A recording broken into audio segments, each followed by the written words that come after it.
Testing 1 2 3. Testing 1 2 3. Testing 1 2 3. Testing 1 2 3.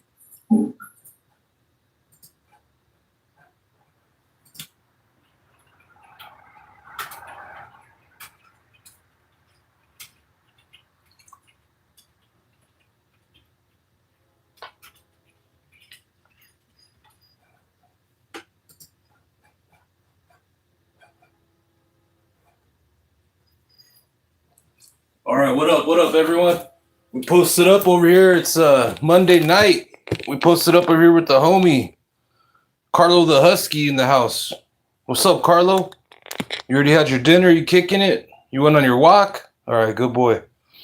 All right, we're gonna check out this Bernie Sanders rally that happened earlier today.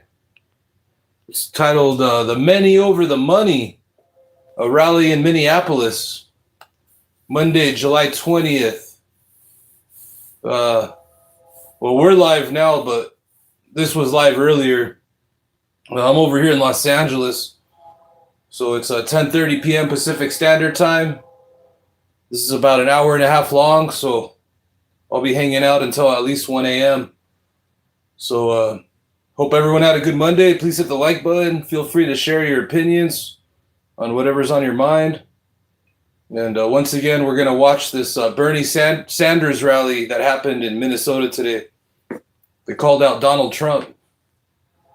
All right, here we go. This is the beginning. Looks like this is the Attorney General that kicks off the party. For the Attorney General of Minnesota is about to kick off the party here. One of many speakers.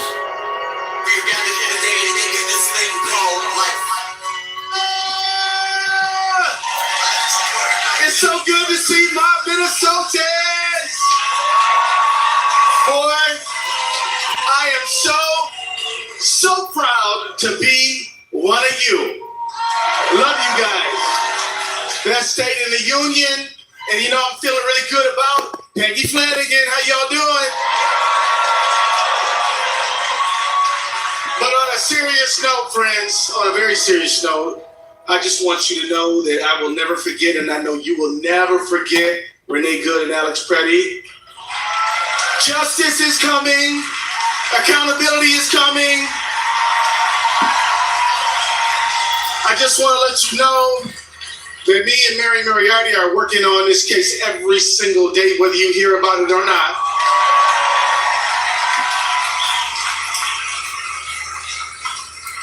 And Cedric Frazier, who's around here somewhere, he will fight for justice. He will never back down, and he will never quit. So let me tell you, friends, fact is that they're spending gazillion bucks a day trying to beat Peggy.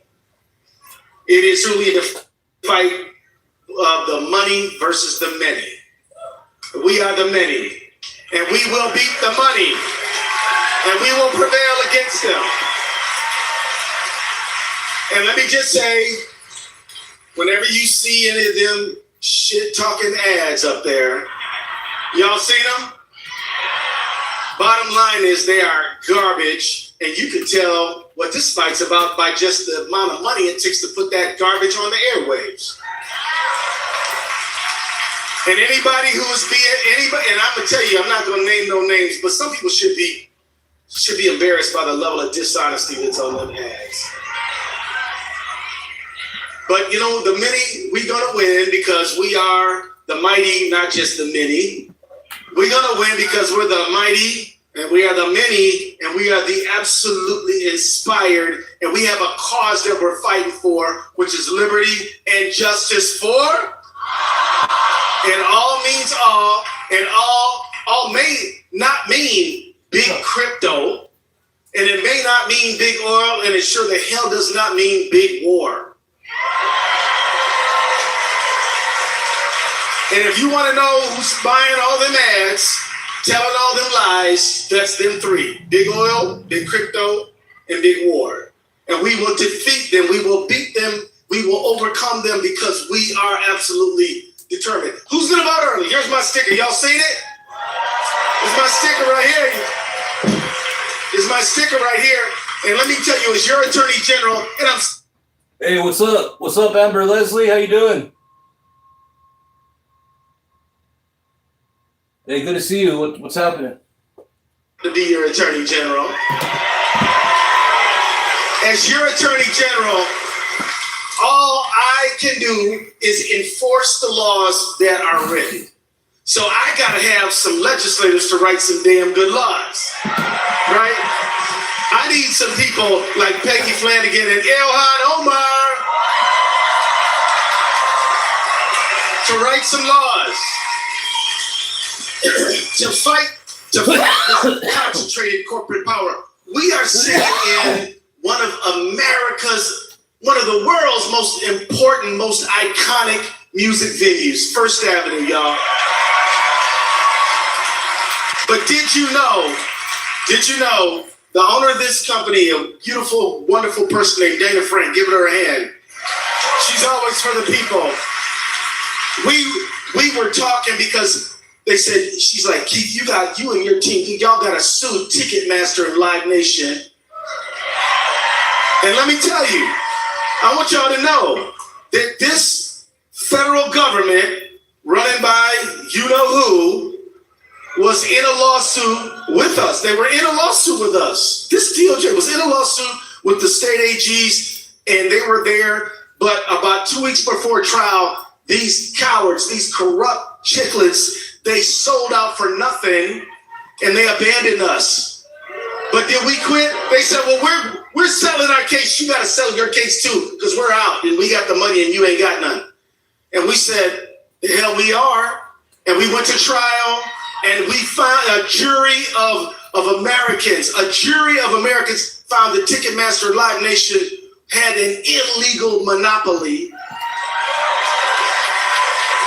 And they were trying to destroy independent music venues just like the one you're sitting in right now. Which is why we got to take these people on. Which is why we got to fight these people. Which is why we got to mobilize every single thing we got in order to make sure that we take our country into the control of we the people, friends. We the people. So I want y'all to have a good time today. Did y'all like the music?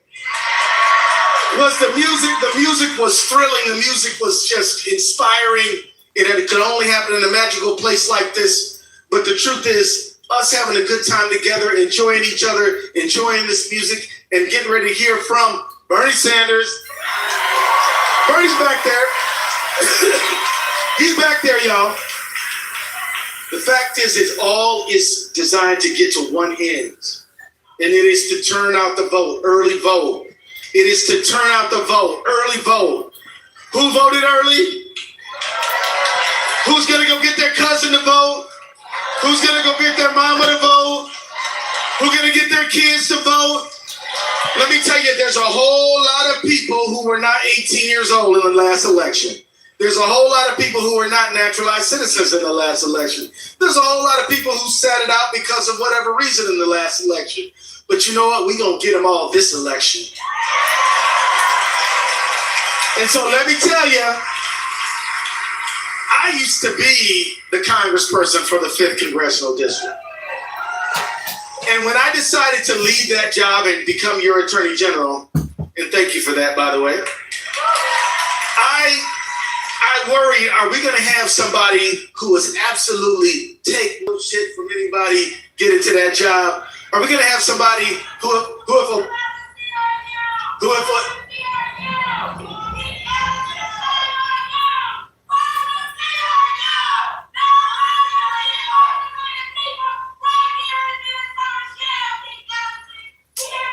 Thank you. You know what? There's some hecklers. Let us. You come on, guys. Okay, I got you, brother. We're gonna let them have their moment.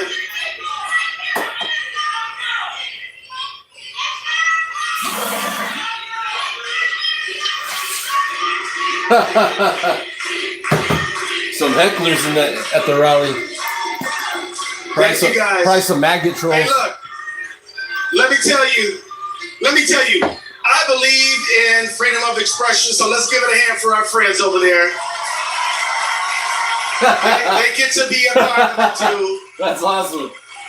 Now, but let me hear from y'all. Are you guys ready to hear from Ilhan Omar?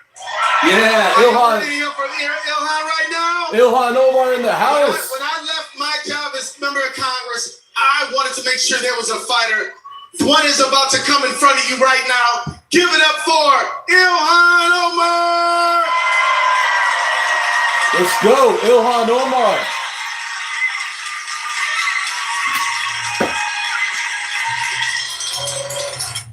Yeah, what up? What up, everyone? Hope you're all having a good Monday night. Checking out this Bernie Sanders rally that happened earlier today.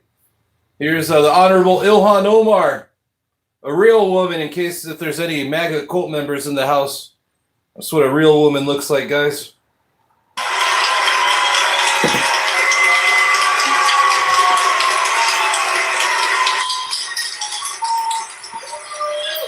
What's up, Eric Klein?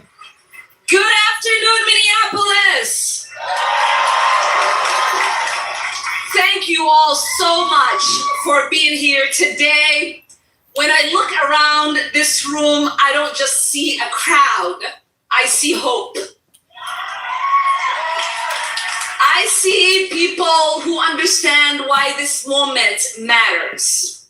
Because every single one of you could have been somewhere else on this Monday afternoon, but you chose to be here.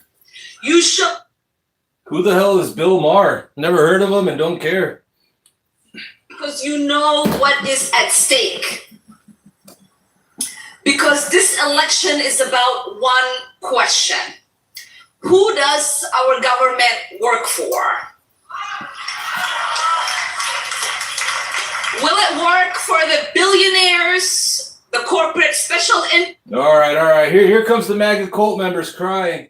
Hey, mods, let the MAGA cult members cry. Let them let out their MAGA tears, because a real woman's speaking. Or will it fight for you? Minnesota deserves a senator who won't bend when the pressure comes.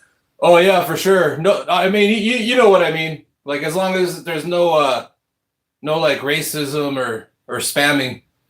But other than that, I hope everyone's having a good Monday night, and feel free to share your opinions on whatever's on your mind. But a special shout out to everyone out there that never has and never will drink the Kool-Aid.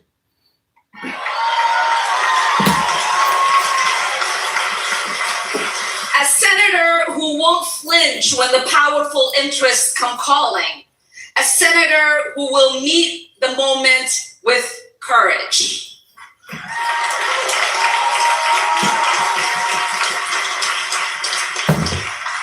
And Minnesotans, that senator is going to be Peggy Flanagan.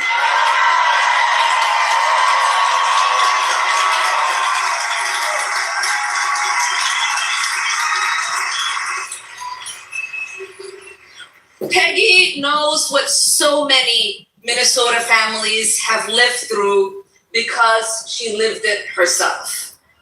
She was raised by a single mother who worked tirelessly to provide for her family, relying on Section 8 and the Minnesota Family Investment Program to make ends meet.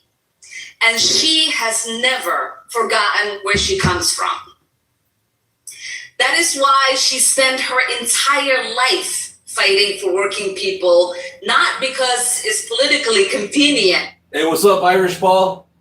Hey, shout out to Irish Paul. Tuesday morning here. Please remove Trump. He's destroying the world economy for his own benefits. Absolutely, Irish Paul. You know what's up. But because it is deeply personal. Minnesota deserves someone who understands struggle firsthand, someone who has lived them, and that is Peggy. She is the working class champion this moment demands. She has spent her entire career fighting to lower costs for families, expand access to healthcare, protect reproductive freedom, and strengthen public schools.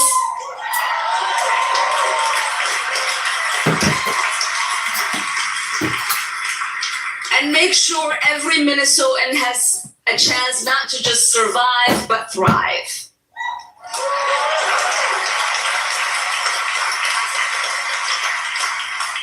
When ICE, I love you too. When ICE was terrorizing our community, Peggy did not hide behind a social media post. She stood with us.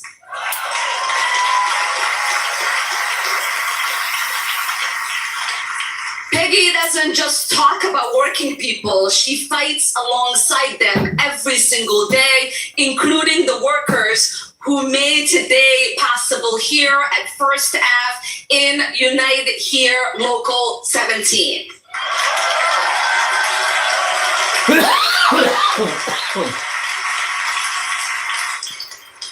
But Minnesotans, this Ilhan Omar never did any fraud. That's just some bogus claims by the orange turd. and it's more about than one candidate. It's whether our democracy belongs to the people or the highest bidder. Right now, billions of dollars in outside money is flooding in to this race. We are being bombarded by television ads paid for by super PACs, APAC, and crypto.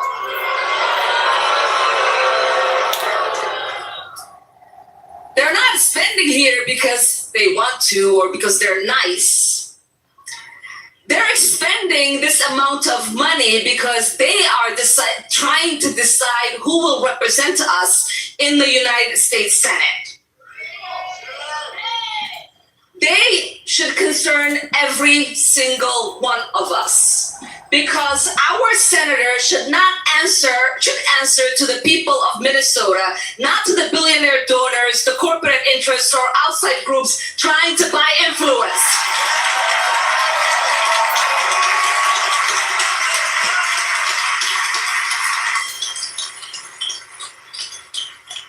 And frankly, in the world that we're living in today, we cannot accept a politic where billionaires write the checks and working families pay the price. We cannot accept elected officials who are more accountable to super PACs than they are to the people who send them to Washington.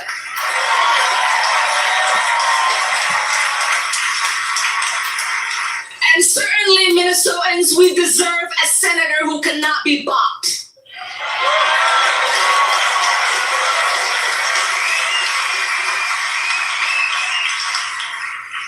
Because I know that people aren't looking for politicians who go to Washington just to get along. They aren't looking for someone who votes with Donald Trump when it's politically convenient. They aren't looking for someone who values corporate money over ordinary people. They are looking for a fighter.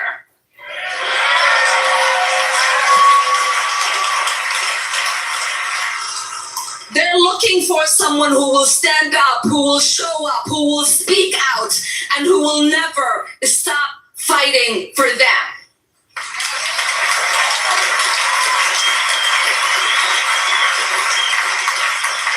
That's why this election matters. Minnesotans are ready to choose a leader who believes government should lift people up and not sell them out.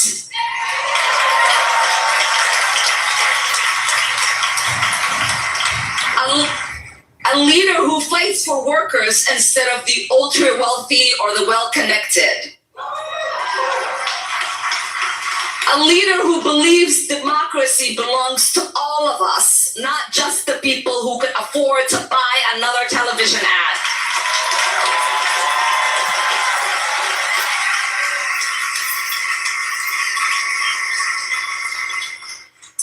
For me, that choice couldn't be clearer.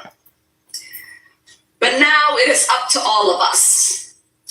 This is where the campaigns are won, not on television, not through super PACs, not by billionaires. Campaigns are won because ordinary people do the work. They are won because people knock on doors. They are won because folks talk to their neighbors. They are won because volunteers refuse to back down. Now it is up to you. Make your plan to vote between now and August 11th. Make 5 calls to friends, family members, your ex-boyfriend from high school. What's up? What's up, Lady Lane says he's not price gouging. Or N349 says Trump is not price gouging. Well, guess what? I just filled up my tank and changed my oil for a whopping $200. Under Biden, I was able to accomplish both of those for $100. Yeah, under Biden, I was able to fill up my tank and change my oil for $100. Under Trump, it's double the price. You haven't talked to because this election matters that much.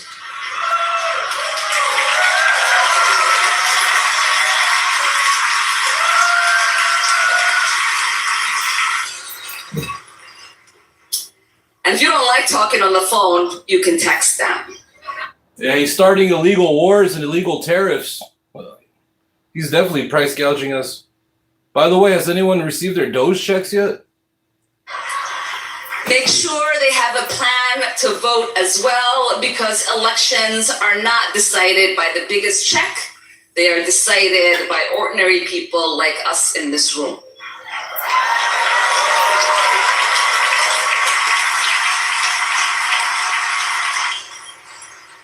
They are decided by the people who show up. Let's show this country that organized people always beat organized money.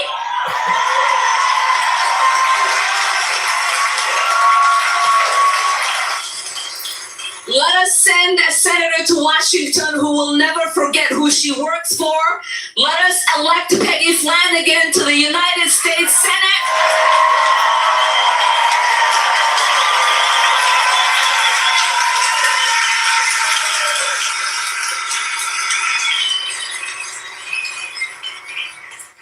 Thank you. I love you, Minnesota. Please now help me welcome the extraordinary leader and the incredible fighter from Minnesota, Senator Tina Smith.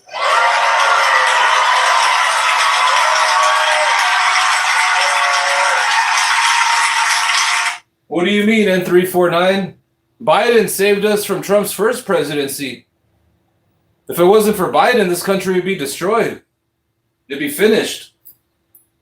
Do you understand that? LOL. That's how Trump talks. Wow.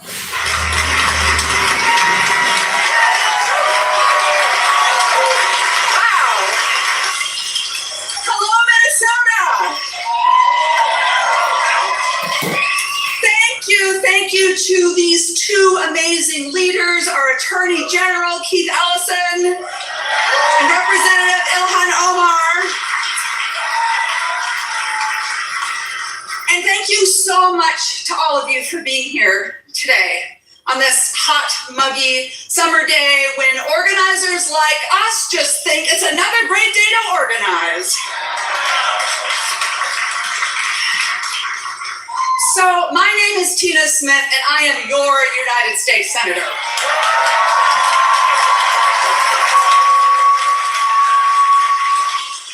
And I am here today because I would move hell or high water to make sure that Peggy Flanagan is the next senator from Minnesota.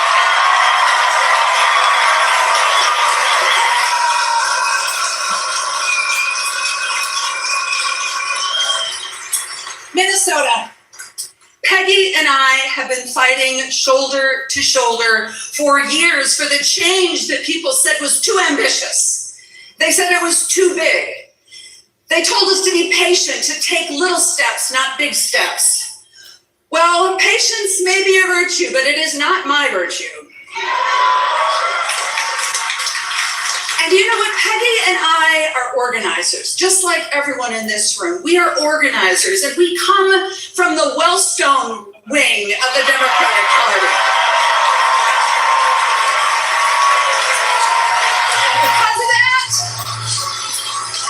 Because of that, because we're organizers, we know how to get shit done.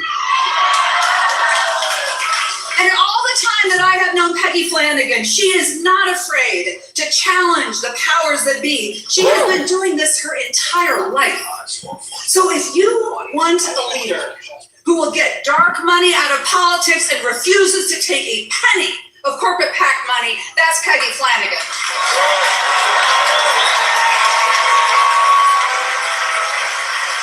And if you want a senator who will fight for Medicare for all,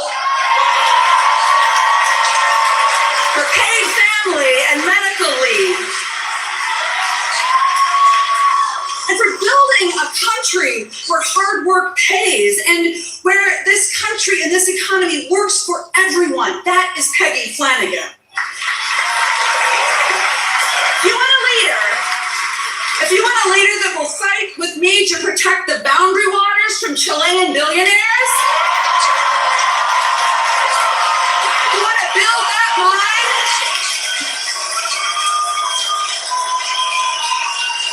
Delusions. I'm gonna take one. This is for all the MAGA cult members right here. You intelligence community. This is for the MAGA cult members. Isn't it humiliating to be unable to? All right, this is for the MAGA cult members right here. I gotta take one out of John Ossoff's playbook. This is how delusional the MAGA cult members are right here. All right, here we go. Used to answer a basic question about who won a presidential election, but you asked to lead America's intelligence community. Isn't it humiliating to be unable to answer this question, to have to indulge the president's delusions? Isn't it humiliating to have to indulge the president's delusions?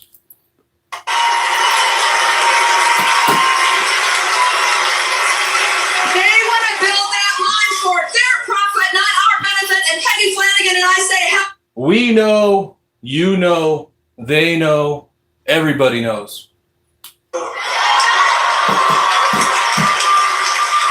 If you want someone who believes, as I do, that ICE is broken and that we need to tear it down to the studs and start over again, that's Peggy Flanagan. Okay. We're organizers, but we're realists, and we need to get clear on this one thing. There is a flood of dark money pouring into this primary, unprecedented, $16 million and counting. And where is that money coming from? It's coming from crypto, it's coming from big tech, it's coming from APAC, it's coming from big insurance companies. They are pouring unprecedented amount of money into this campaign. And why are they doing it? It's not because they care about Minnesota. It's because they want to buy this election so they can get the Washington politics that benefits them. And our job here is to show them that Minnesota cannot be bought.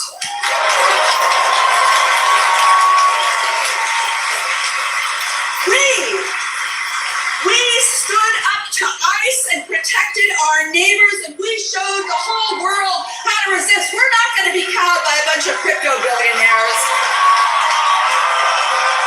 We believe that people are more powerful than money. We know that power comes to Washington, not from Washington, D.C. And we don't need APAC and crypto telling us how to vote in this election or any election. Now, I can tell you all that all over Minnesota and all over this country, people are asking their leaders, are you going to fight for me? Are you going to challenge the status quo, or are you going to go along to get along? Are you going to go along with those big, wealthy interests that think they can run this country for their own benefit? And Minnesotans, this is not a Democratic or Republican issue. This is an American issue. Millions of people are struggling to figure out how to make their lives work in the richest country in the world. And they can see that this system is rigged against them and they want change. And I have been in Washington for nearly 9 years, and I can tell you I've seen basically two kinds of senators. Thank you back. I've seen senators that go along to get along, that hoard their power, that protect themselves and pacify big money. And then I have seen senators who are fighters, people who are determined, who have the strength and the conviction, people who are not afraid to challenge the powers that be, people who want to get big things done. And ladies and gentlemen, that is our Lieutenant Governor, our next Senator, Peggy Flanagan.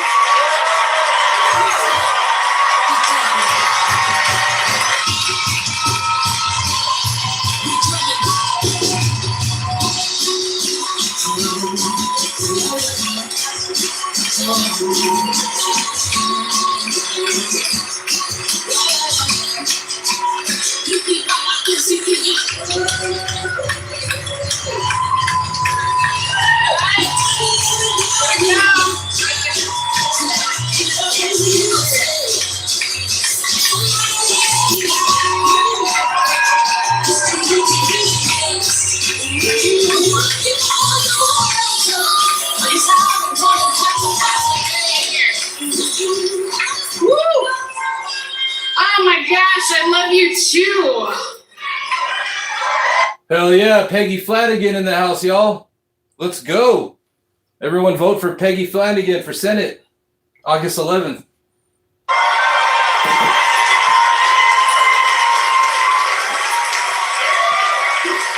Well, hello, Minnesota. Hello, First Avenue.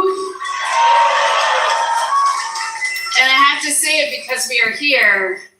I want to briefly remember my friend Conrad, who worked here for many, many years, and we are standing on a stage that is created and named in his honor. And now I have to put on my readers, everyone. This is the realest version of Peggy Flanagan. It's what you're getting right now. So, Buju, Peggy Flanagan, addition to cause, Gishu Webada Makwe and Go, Wababe, Gari Carmen Dun Shaba, My name is Peggy Flanagan. My Ojibwe name is Speaks in a Loud and Clear Voice Woman. I'm a member of White Earth, and my family is the Wolf Clan. And the role.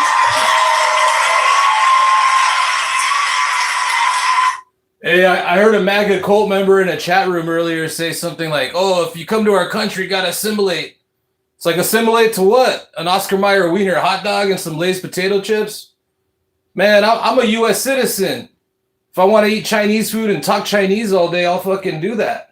I ain't assimilating to shit. MAGA can assimilate to these nuts.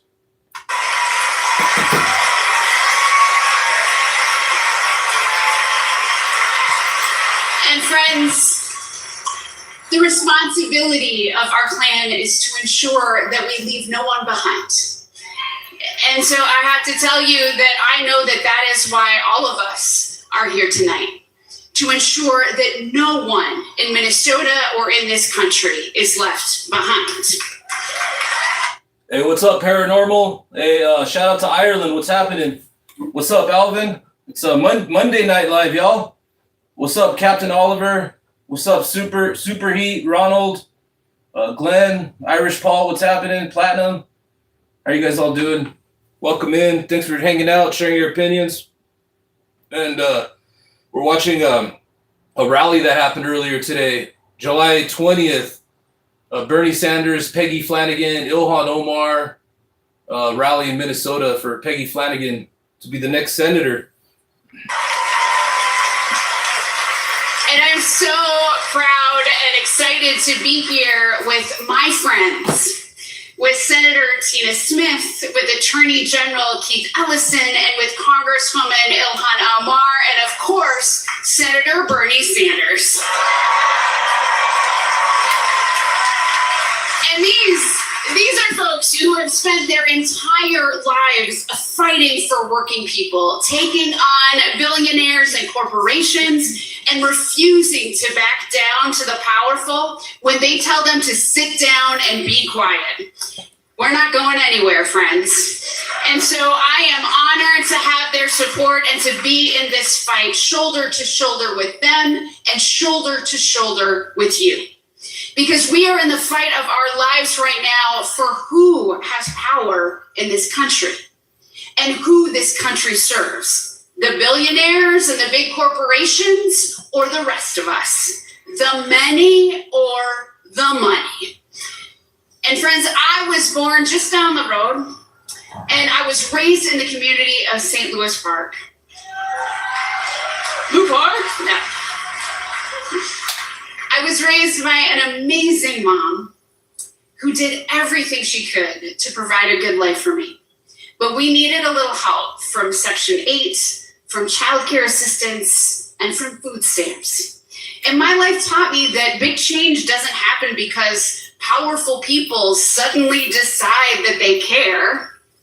It happens because ordinary people organize, fight like hell, and refuse to give up. And that's what I've done, and that's what we've done together. You know, they said, and Senator Smith talked about this, they said that raising the minimum wage here in Minnesota and indexing it to inflation was too much and too ambitious. Well, we won. They said that paid family and medical leave would never happen. Well, we won. They said that feeding every public school student breakfast and lunch was too much. Well,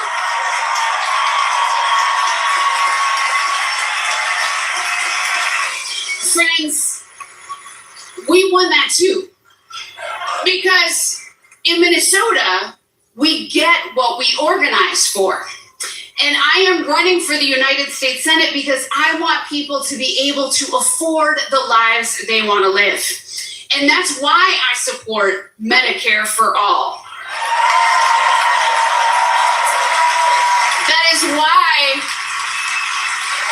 That's why I support universal child care. That's why I support a national paid family and medical leave program. It's why I support raising the federal minimum wage and indexing it to inflation. It's why I support letting farmers fix their own damn equipment. And it is why I support ripping ICE apart and holding them accountable.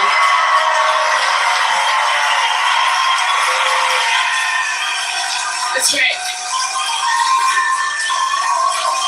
ICE out, friends. You know this.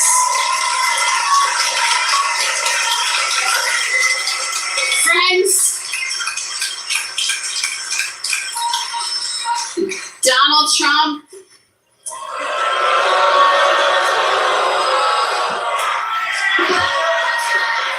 well, we showed him that we are powerful and not powerless in the face of this lawless agency that is killed with impunity.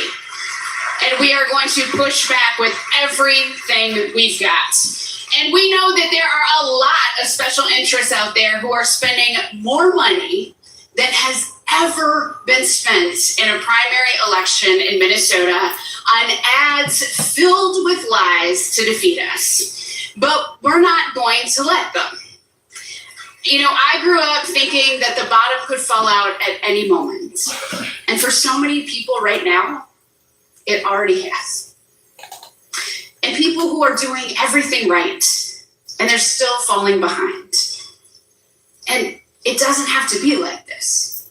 But it is because somebody benefits from it being this way.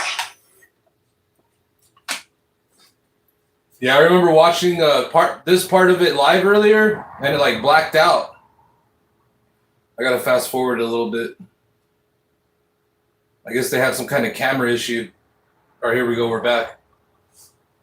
Of paying for an illegal war in Iran while falling deeper into debt because of their own medical bills This isn't working for most of us. And I know that a lot of folks are trying to convince you that someone who hasn't served in Washington won't be effective because they don't know how Washington works. Guess what? I know exactly how it works, right? And frankly, that's According to MAGA, Donald Trump split the Red Sea. I am running to change the way that Washington works for the ultra wealthy, for special interests, and Washington needs to work for us.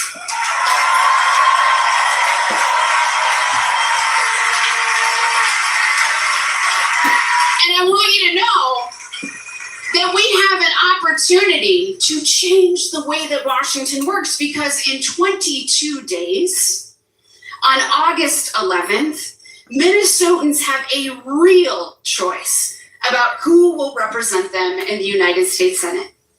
Just last week, my primary opponent, Angie Craig, was the only Minnesota Democrat to stand with Trump and Republicans on a vote to send billions of dollars to Benjamin Netanyahu. 2 years ago, Angie Craig was the only Minnesota Democrat to send... Yeah, screw Bibi Netanyahu. Israel needs a regime change. 1,000-pound bombs to Israel after President Biden ordered a pause because of the concerns of how they would be used in Gaza. These votes have consequences. We should use our taxpayer dollars to feed kids, to keep rural hospital open, to lower the cost of healthcare, and to build houses that working families can afford, not bombing Palestinians.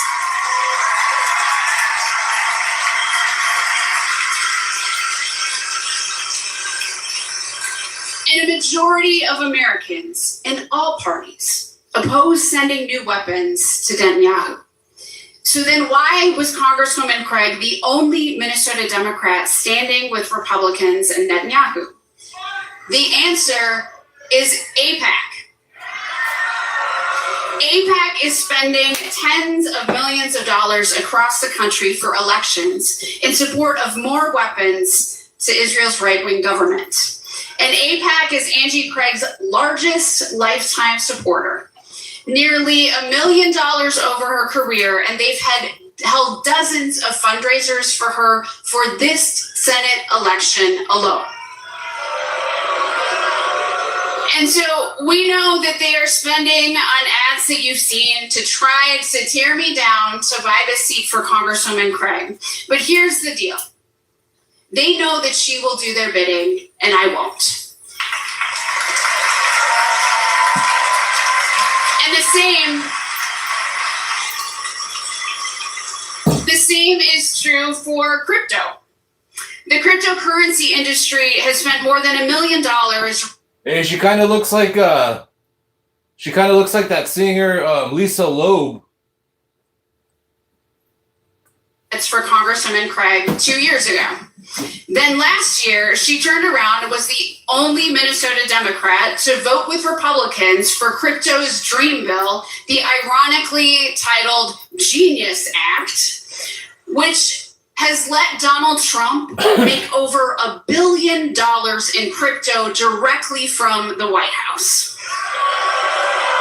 Friends, we need Democrats who will stand up to Donald Trump, not vote with him.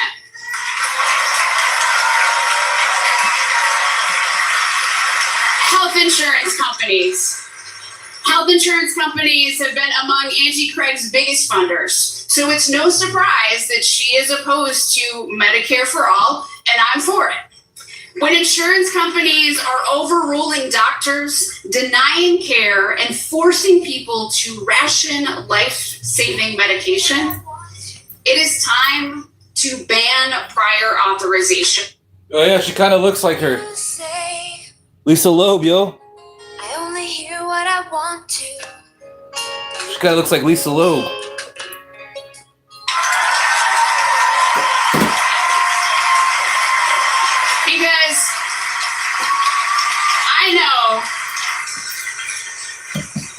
that some dude behind a desk, or worse yet, AI, should not be blocking the health care that your doctor has prescribed to you.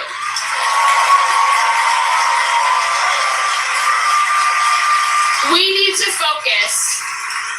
We need to focus on health care and not health insurance, which is why I cannot wait to go to the United States Senate and join Bernie Sanders to pass Medicare for all.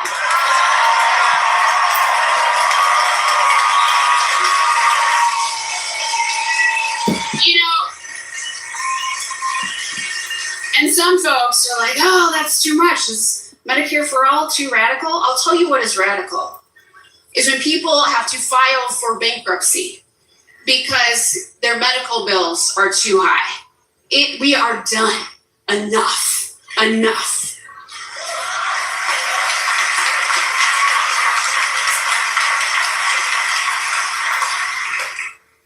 And when I get to the US Senate, I will bring with me the pain and the trauma and the triumph that Minnesotans are still feeling over the lawlessness of ICE. And I know that so many people, I know that you stood in the streets, you did the work to take care of our neighbors when they came for our state. We're still here.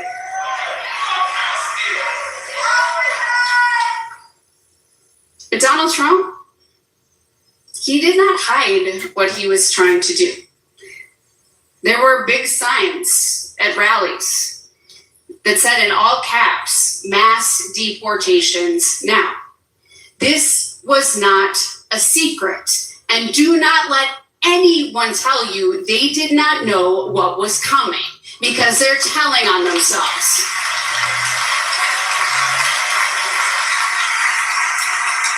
And the very first bill that he sent to Congress 3 days into his second term was the Laken-Riley Act. It gave ICE unprecedented powers, including allowing for the indefinite detention of adults and children. Hey, what up, Paranormal? All right, sounds good. Thanks for tapping in. Hope you have a good night. Is what unleashed ICE on our communities. And every other Minnesota Democrat in Congress voted no because they knew what was coming. Our senators, Amy Klobuchar and Tina Smith, voted no. Representatives Betty McCollum, Ilhan Omar, and Kelly Morrison voted no. The only Minnesota Democrat who voted for Donald Trump's immigration bill was Angie Craig. And she stood by that vote for 14 months. While our communities were being terrorized, and even after the loss of 2 of our neighbors. I want you to put all of this together. APAC, crypto, health insurance companies, billionaires, and special interests. This is the result of a broken political system that gives the wealthy interests more power than working people. And these powerful interests are coming together behind Angie Craig, and they've already spent $15 million in attack ads, $1 billion a week, and it begs the question, who is she fighting for? I know who I'm fighting for. I'm fighting for the mom standing at the checkout counter trying to stretch $20 through the end of the month. I am fighting for the nurses who care for everyone else, but cannot.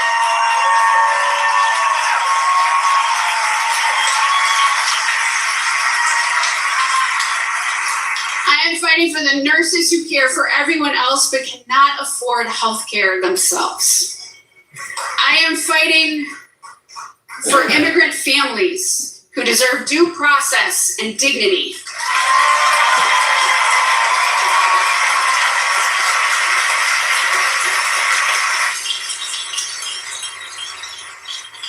And for children who've been separated from their moms and dads.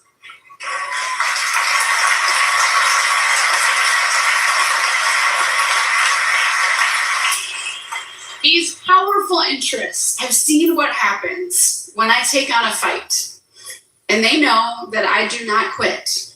I am small, but I am mighty.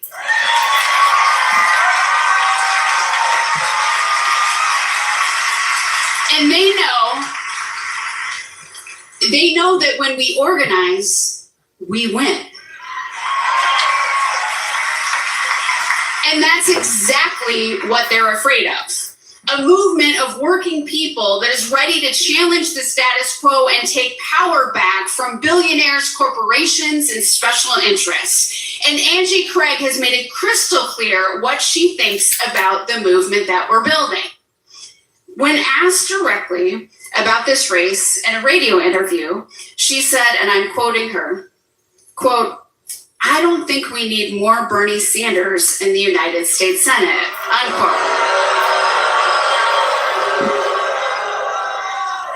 Well, Congresswoman, if by more Bernie Sanders, you mean more senators who fight for Medicare for all, universal child care, banning Wall Street from buying up entire neighborhoods and farmland, more senators who take on billionaires and greedy corporations, and more senators who refuse to let AIPAC buy their votes, then count me in.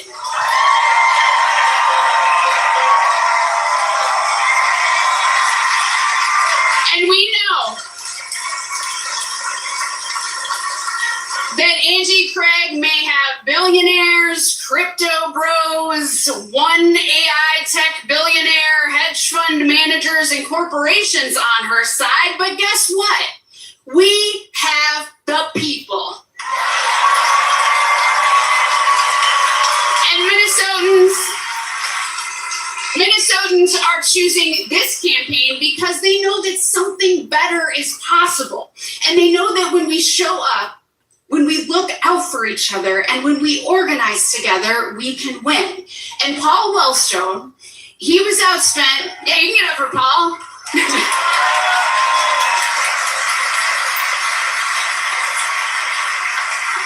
Paul Wellstone was outspent 7-1. Minnesotans have shown for a very long time that we know that organized people can beat organized money, and we're going to do it again. But here's what we need. We need you to vote, and we need you to vote early. And then we need you to help others vote by August 11th. Talk to your family, talk to your friends, like all of your friends. Be like a little not Minnesotan and maybe strike up a conversation with a stranger. I know it's a lot. Maybe wear a t-shirt that says, "Ask me about voting." That might be too much. But what I want to be really clear about is that we have the power. We have the power. Reach out to the... I mean, not all MAGA are racist, but all racists are MAGA. People in your life who may be voting for the first time. Volunteer, knock on doors, make calls. And if we bring others with us, we will win this race and build a future that belongs to all of us and not to special interests.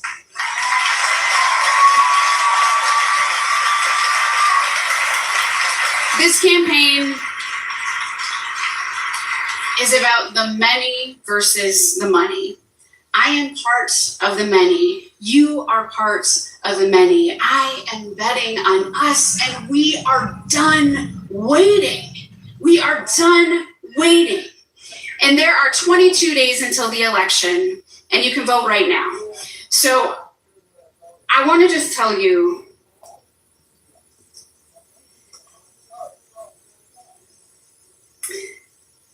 I have been so moved by the conversations that I have had with Minnesotans all across the state who have shared their stories, their hopes, and their dreams, and their heartaches. And I get to hold those stories. I get to carry them. And I will tell you that what I know is that when I get to Washington,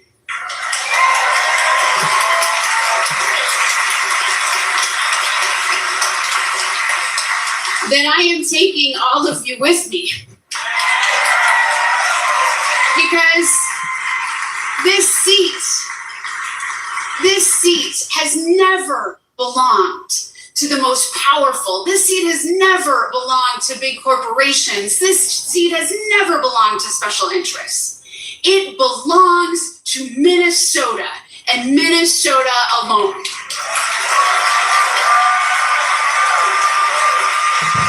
And let me tell you, the beautiful thing and one of the easiest decisions I've ever made in my life is to not take a dime of corporate PAC money. Because I will be beholden to you and no one else.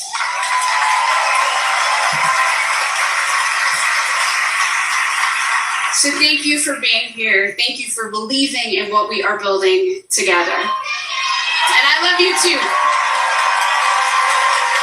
I exist because of Minnesota. And it is my great honor to introduce you to someone who has spent his entire life fighting for working people, taking on the billionaire class and the oligarchs and the crypto bros and the AI tech companies. There's a long list of folks. And this guy takes them on every time. And I cannot wait to join him in the United States Senate to take on this fight. Please welcome my friend, Senator Bernie Sanders.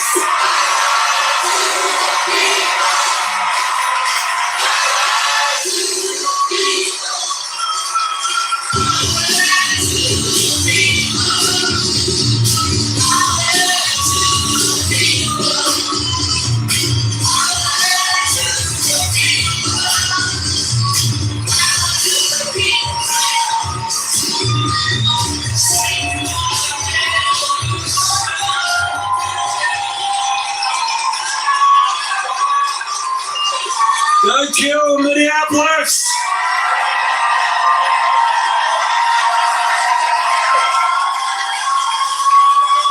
Now let me thank Keith and Ilhan and Tina for their remarks, and thank you all for being here tonight to make certain that your next United States Senator is going to be Peggy Flanagan.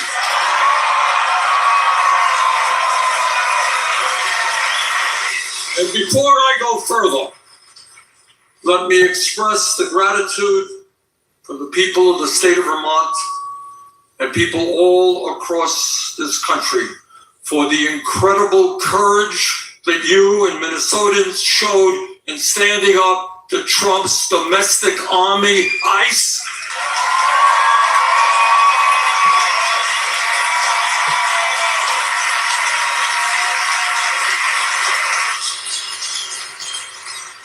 For showing the world how to fight back against brutality and illegal actions and unconstitutional actions. Thank you very much, Minnesota.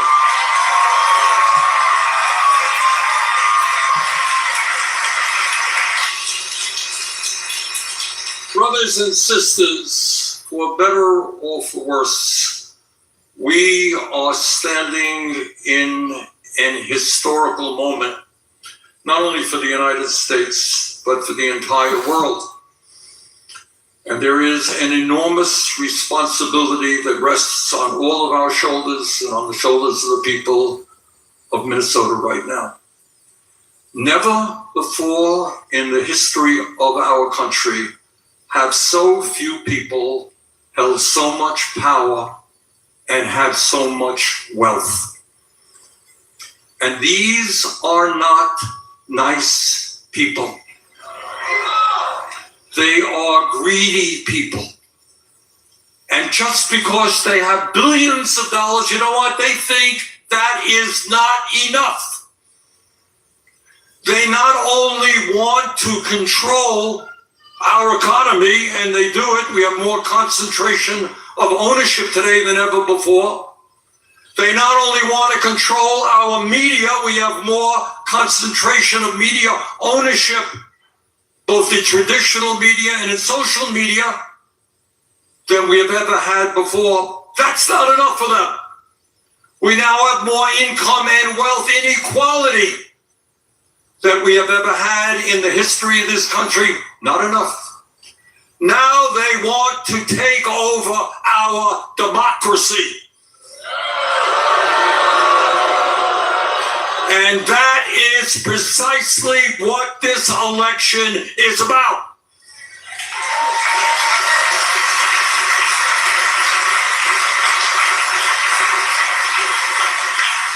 From where I come from, in a small state, we believe that democracy is one person, one vote.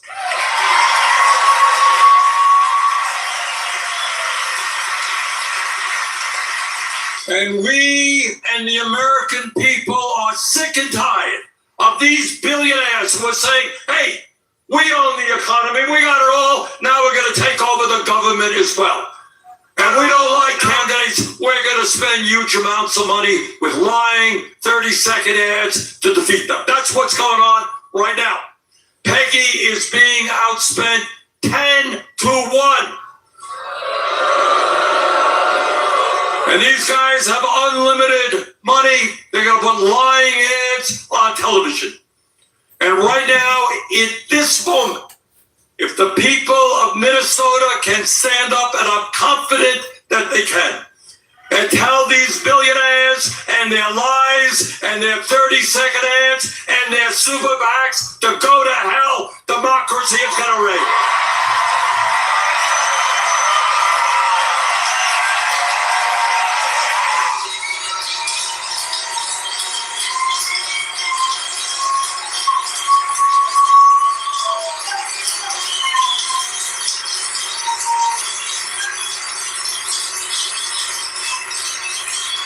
And that's what this campaign is about. And I want you to understand, and I go all over the country, when you stand up to these billionaires, as you will, and when you defeat them, you will bring hope and inspiration to people all across our country, and in fact, all over the world.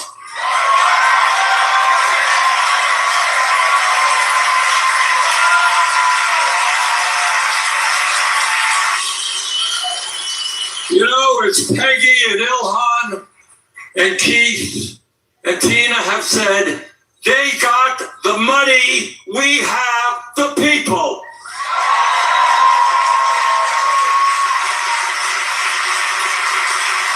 And that is, in a nutshell, what this campaign is about, and it comes within a broader context.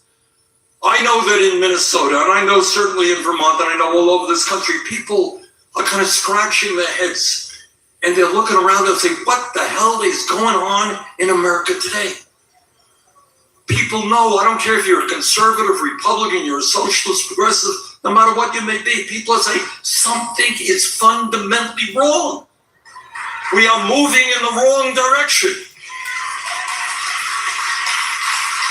Yeah, and part of that certainly is a president who is an authoritarian, happens not to believe in democracy. Happens not to believe in the rule of law. Happens to be somebody who thinks that it's appropriate for more and more power to come into his own hands. We have a president today, and the American people see it, who is a narcissist. You don't have to be a psychiatrist to know that.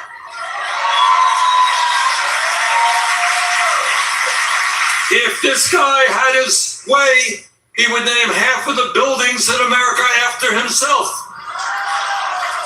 This is somebody who is a pathological liar. I honestly don't think he knows the difference between a lie and the truth. This is somebody who in a totally unprecedented way is a kleptocrat who has increased his wealth and the wealth of his family by billions of dollars since he has been president. This is a president who waged a massive attack against working families. He gave $1 trillion in tax breaks to the top 1%. And then at the same time, unbelievably, he threw 15 million Americans off the health care that they have.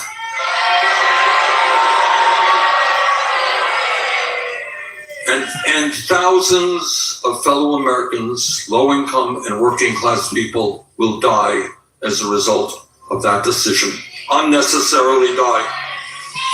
We have a president today, when he campaigned, he told the American people how much he was opposed to endless wars. And then started a war with Iran, which has now led to the deaths of 17 Americans, the wounding of hundreds more, and the loss of life of many thousands of innocent men, women, and children in Iran and neighboring countries. And that war goes on and on. But as dangerous and dysfunctional as the Trump administration is, most working families understand that the crises we face are deeper than Trump. They understand that for decades, establishment policies and establishment politics have worked for the 1%, but not for working people. It's so funny how like MAGA cult members get so triggered by Bernie. It's like, yo, everything Bernie's saying is pretty spot on to me, you know, like who is against that? Like he's for we the people. MAGA cult members are like, you know, hey, shout out to everyone in here that never has and never will drink the Kool-Aid. And for all the MAGA cult members out there, just think of us like your daddy. Like we're here to educate you, show you some manners, some discipline, you know, some ethics. So, you know, you guys are lucky you guys found this stream so you guys can finally learn something. Do something with your lives. They understand all across this country that in the richest country in the history of the world, which is what we are today, 60% of our people are living paycheck to paycheck. You all know what living paycheck to paycheck is about. Peggy grew up in a family living paycheck to paycheck. So did I. And it means people are stressing out every day. How the hell am I going to pay for my rent when the landlord raises the rent by 20%? What happens if my car breaks down and I got $1,000 repair bill and I can't afford to fix it? How do I get to work? And if I don't get to work, how do I feed my family? What happens if my kid gets sick and I don't have any health insurance? And what happens maybe if I have worked my entire life and I would like to retire with a shred of dignity and security, but I got nothing in the bank? That is what's going on all over America. Working class families are struggling to put food on the table, to pay for the basic necessities of life, and the people on top have never, ever had it so good.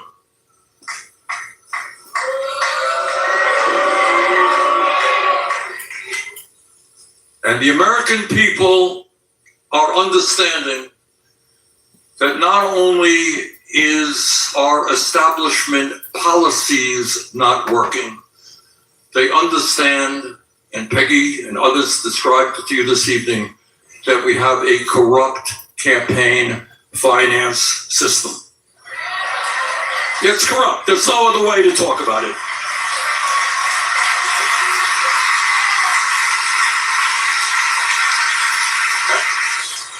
And that is why Peggy understands and Tina understands there's nothing more important than overturning this disastrous Citizens United Supreme Court decision.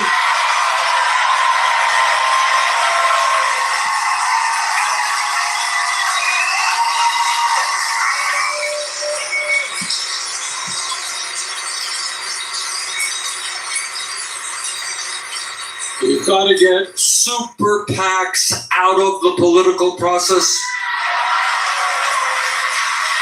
And you know what else we got to do? We got to move toward public funding of elections.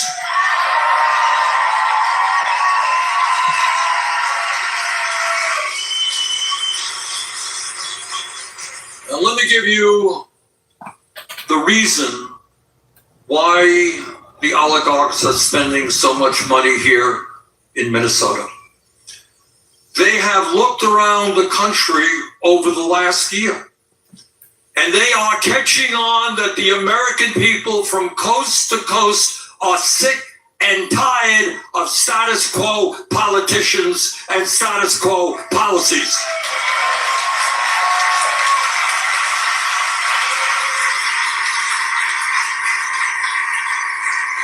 They know what you know and I know, and that is that progressives have been defeating establishment candidates all over this country.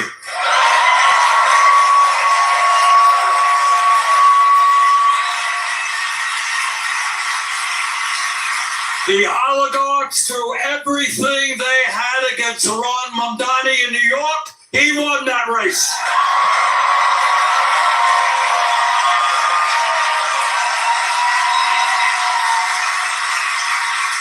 We have won mayor's races in Seattle and in Washington, D.C.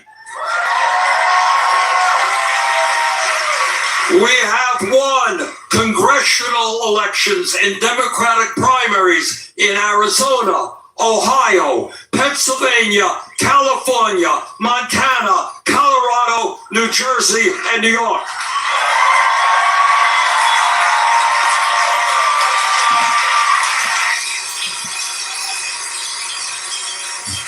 And my friends, despite all of the money the oligarchs are throwing against Peggy right here, we're going to win right here in the state of Minnesota.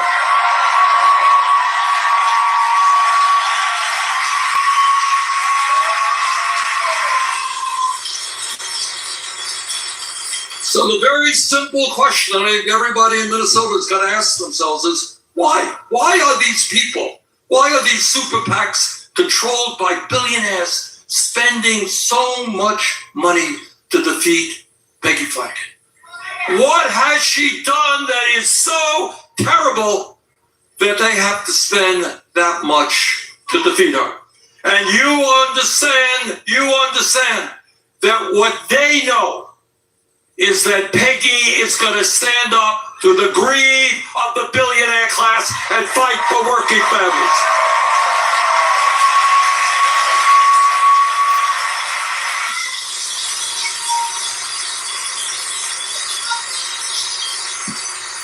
And the agenda that Peggy is fighting for is the agenda of the American people. Does anybody here, anybody in this room, large room, we got 1,000 people here, anybody think that the American healthcare system is working?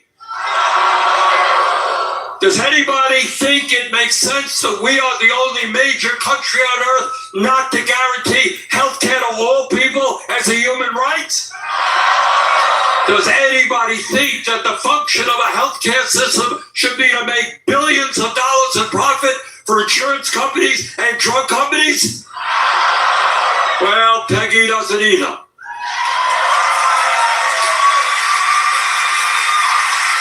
And that is why together We're going to guarantee health care to every man, woman, and child through a Medicare for all single-payer system.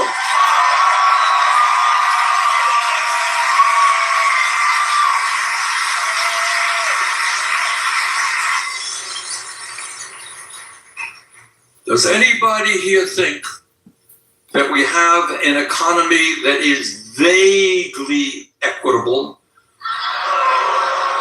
when we have the 1% owning more wealth than the bottom 93%? Does anybody think that it is anything less than insane that you got one man, Mr. Elon Musk, owning 3 times more wealth than the bottom half of American households?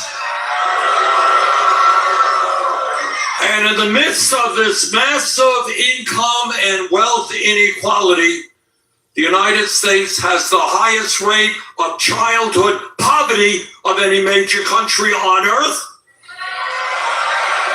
And 1 out of 3 seniors is struggling economically.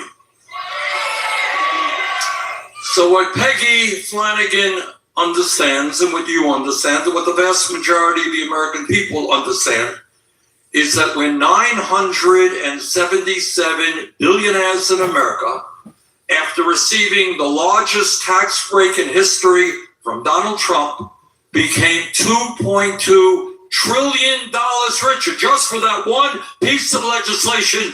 What Peggy knows, what I know, these guys are going to finally start paying their fair share of taxes.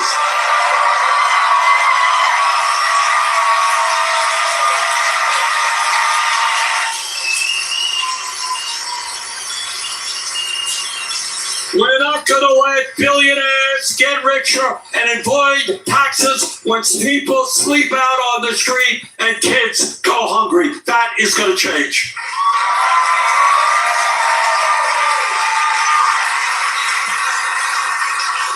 Peggy knows that when seniors are struggling, we're going to raise Social Security benefits by lifting the cap on taxable income.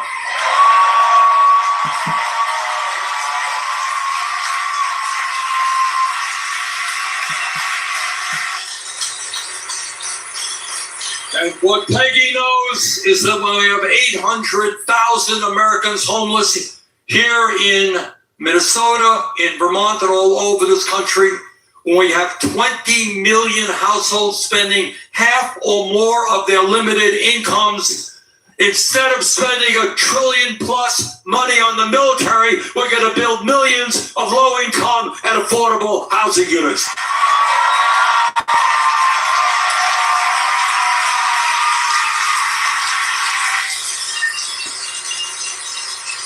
And unlike the President of the United States, Peggy understands that climate change is not a hoax, but an existential threat to our planet, and we can create millions of good union jobs as we transform our energy system away from fossil fuel to energy efficiency and sustainable energy.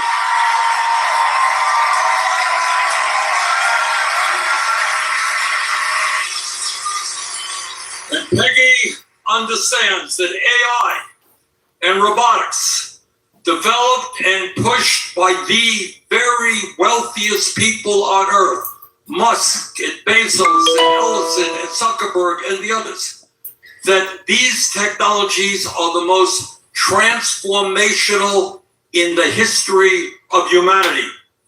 They will impact every man, woman, and child. And if we do not get our act together, they can wipe out over the next decades tens of millions of good-paying jobs.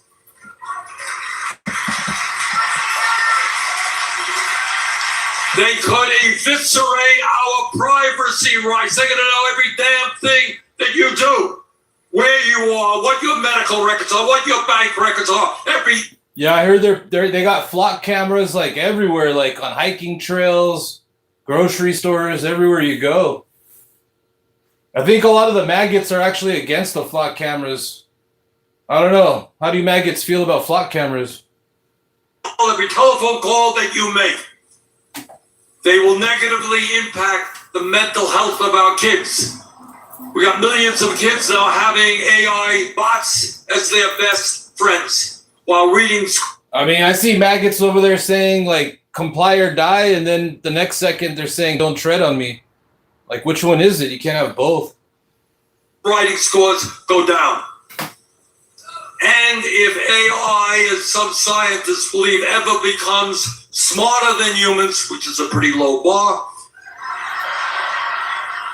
it could function independently of human control, threatening the very existence of humanity. And what Peggy understands, we cannot allow the wealthiest people on Earth to push these tech. Hey, what's up, David?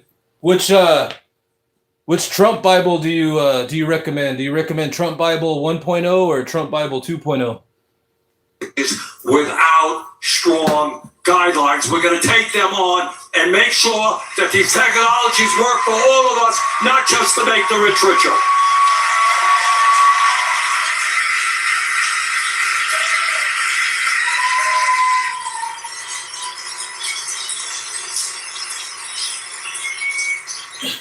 As Peggy mentioned in her remarks, there is another reason why super PACs are spending a fortune against her. In my view, Israel, like any country, had a right to respond to a terrorist attack, but it did not have the right to wage an all-out war against the Palestinian people.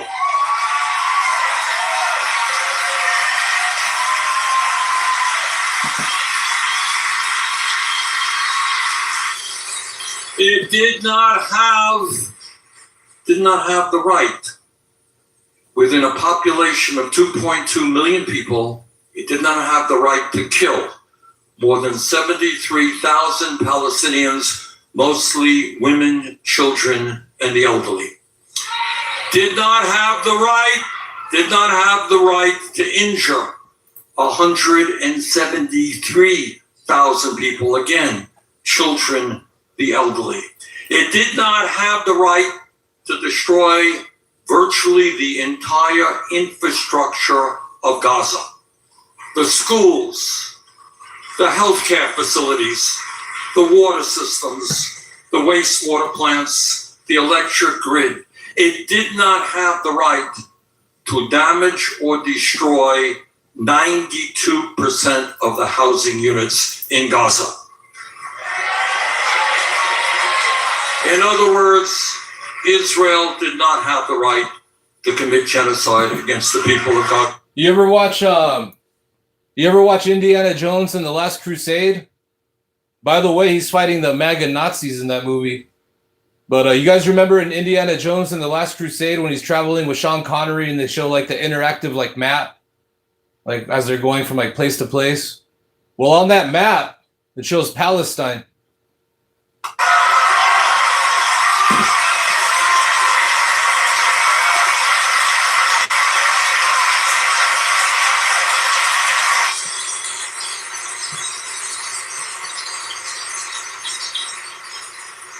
And what Peggy believes strongly, and what I believe, and what the vast majority of the American people believed, the Netanyahu extremist government in Israel should not get one Elon Musk is a phony and a clown. nickel more from U.S. taxpayers.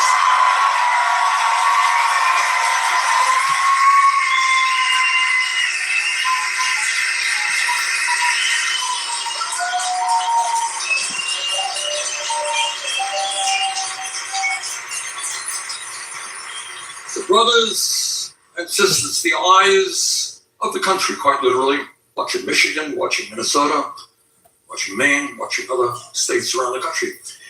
And the issue is not complicated. The issue is whether or not billionaires and their greed will be able to defeat candidates who are standing up for the working class of this country. That's what the campaign is about. Nothing more, nothing less.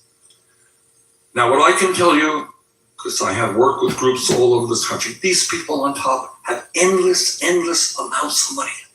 I mean, when you're a billionaire, you can spend $20 million. It's like you going out for a cup of coffee. They don't even know it's gone. That's true. I really mean it. And with that money, they hire their consultants and they buy TV time and they figure out how they can use AI in ugly, dishonest ways and run lying TV ads. They are very good at doing that.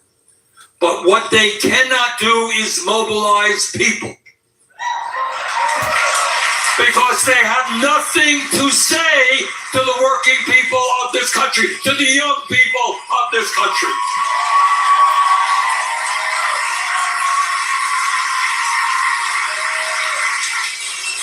They have nothing to say to young people as to why their generation will have a lower standard of living than their parents while the rich get richer. They can't talk about that. So what we have is we have the people. But that means that we have got to mobilize our people. That means we got to go out, knocking on doors, making the phone calls, using social media, doing everything that we can to bring out the people to vote for a candidate like Peggy, who's going to stand up for the working class of this country. And if you do it, and I know you will, all over America, people are going to say, thank you again. We thank you in the past for what you stood up to ICE. We're going to thank you this time for standing up to the super PACs. Thank you all very much.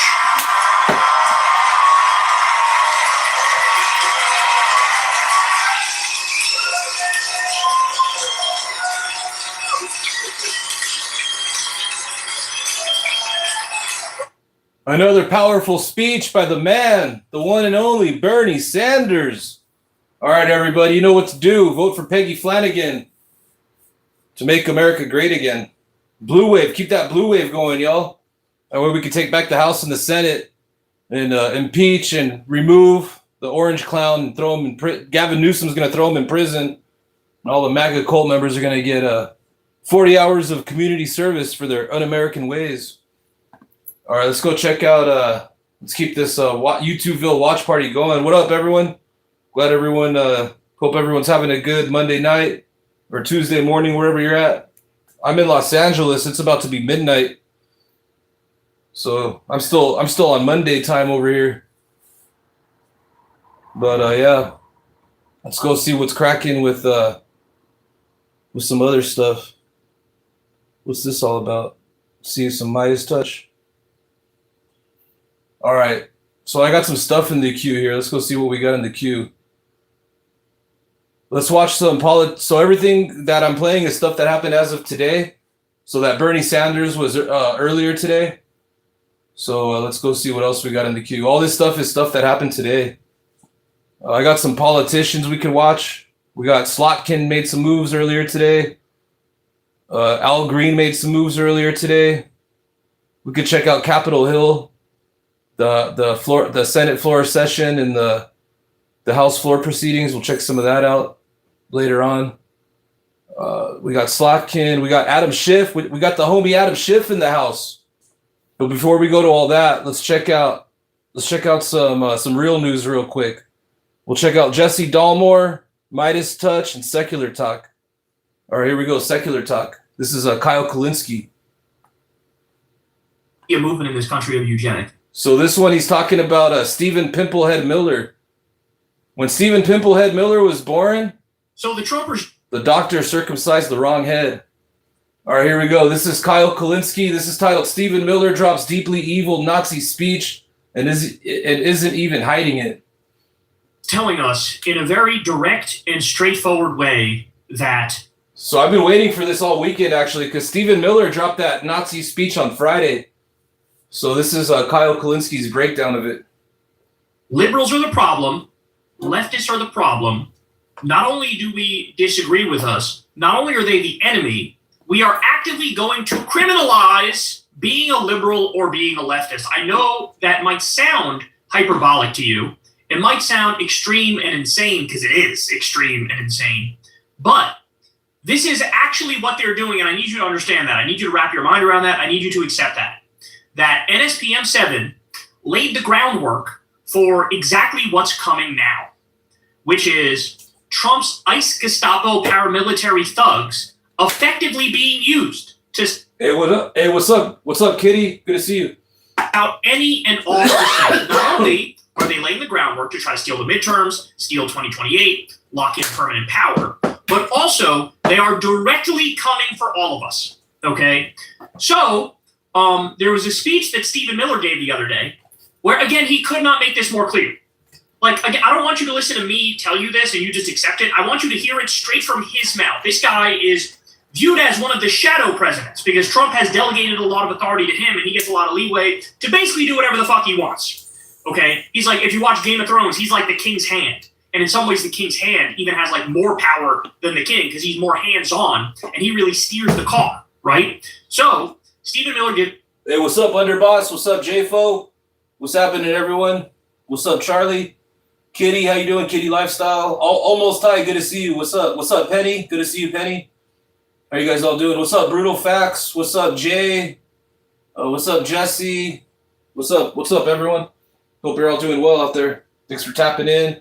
Please hit the like button. We'll be live for another hour or two, checking out current event stuff and sharing information, having a good YouTubeville watch party, and reforming maggots and growing our non-orange Kool-Aid drinkers posse over here.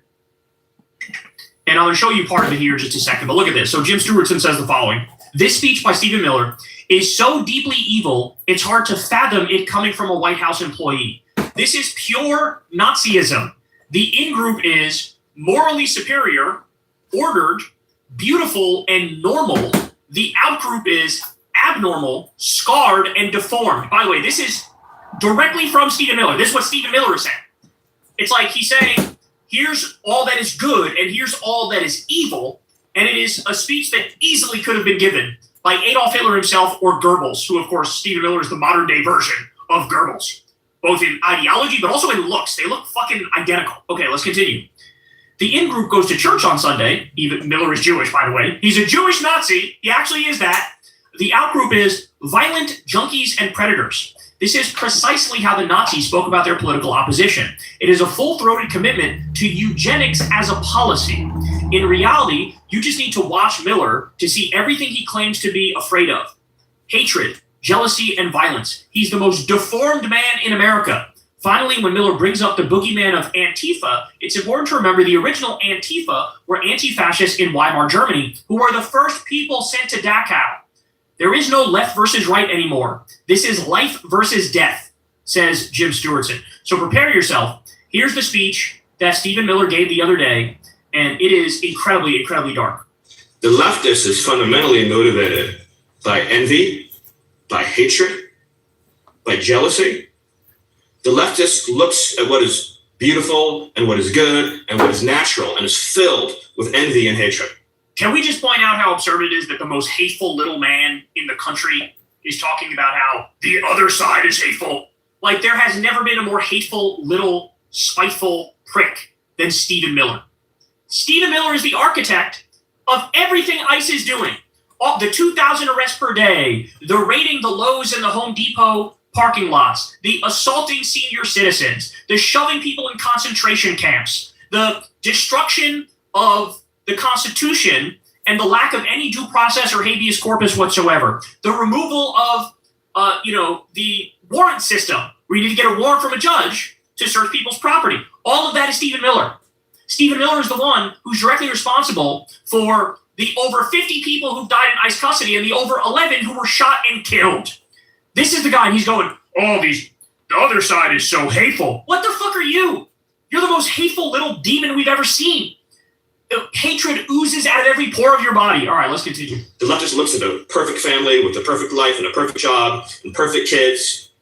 It goes to church every Sunday and is filled with a feeling of inadequacy and jealousy, and they cut it, and they turn those emotions ultimately into a desire to subjugate, to oppress, and to inflict pain and suffering.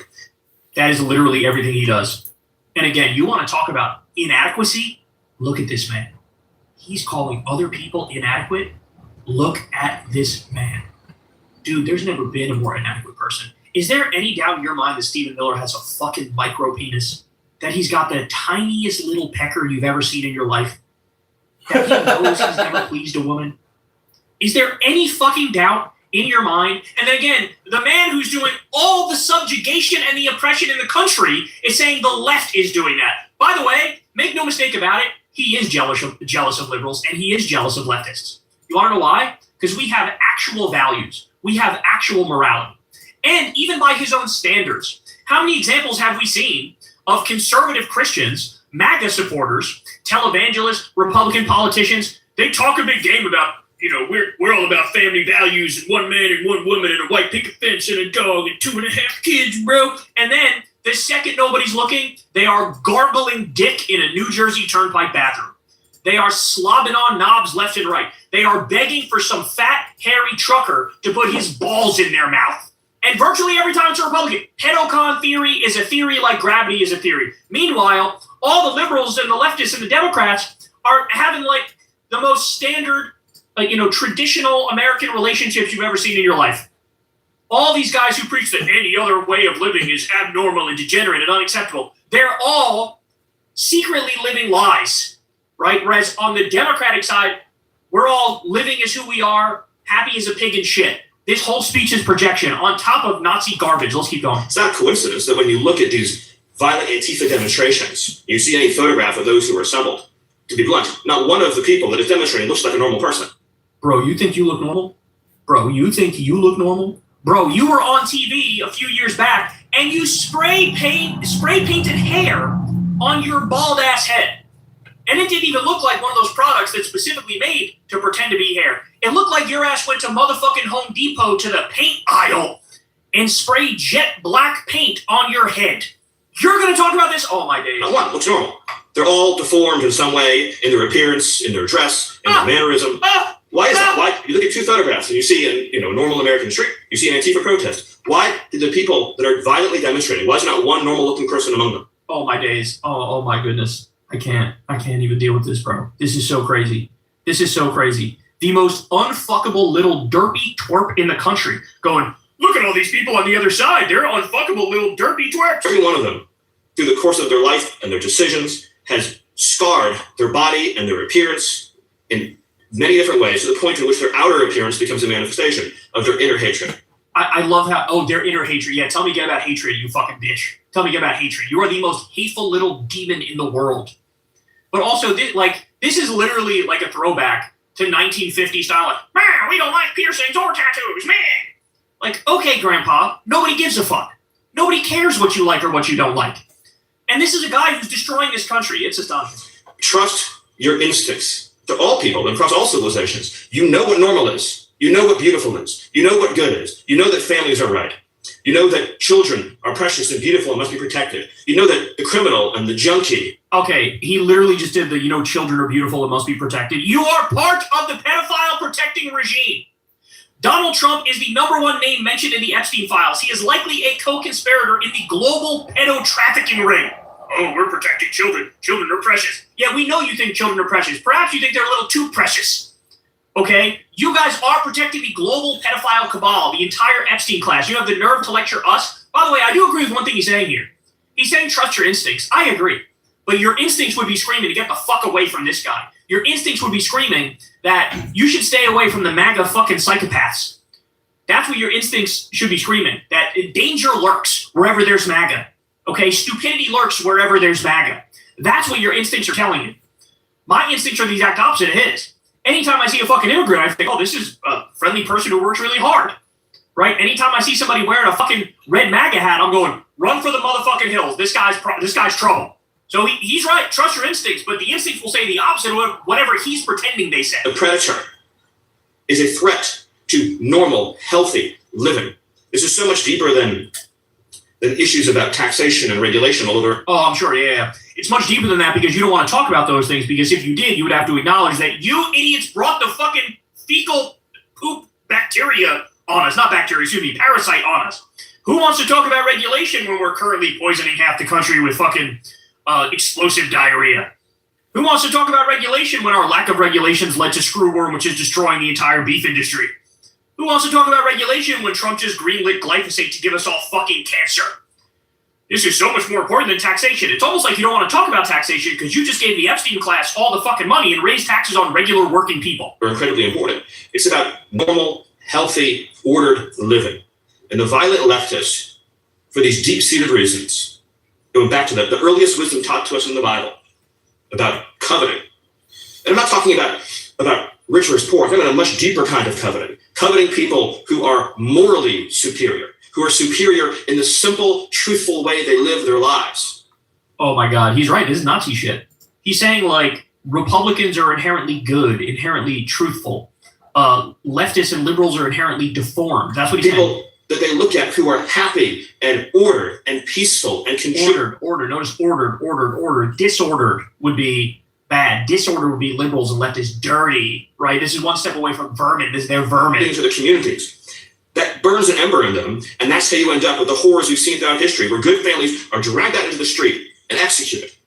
I hate to tell you guys this, but there is going to be a movement in this country of eugenics, but it's not going to come in the way that Stephen Miller wants it to. In fact, we're beginning to see the early parts of it, early stages of it, but it's actually flipped and reversed from what he wants. In other words, eugenic thinking will reemerge in this country, but it will come in the form and the fashion that Republicans are inherently inferior, that conservatives and MAGA are inherently low IQ dipshits who aren't fit to manage an Arby's, never mind run a country. That's how it's going to manifest. And it's going to manifest because people are living through Republican rule right now, and what they're realizing is literally anything is better than this. These motherfuckers have the House, they have the Senate, they have the White House, they have the judicial branch. They have their hands on the lever of power at every level of government. And what's happening? Unemployment's going up, inflation's going up, people can't pay for gas, they can't pay for groceries, their jobs are being taken by AI, everybody's losing their fucking health care, nobody has paid time off. It's a struggle. There's war after war after war, war crime after war crime after war crime. And people are looking around and they're going, what the fuck am I getting out of this? I'm getting nothing.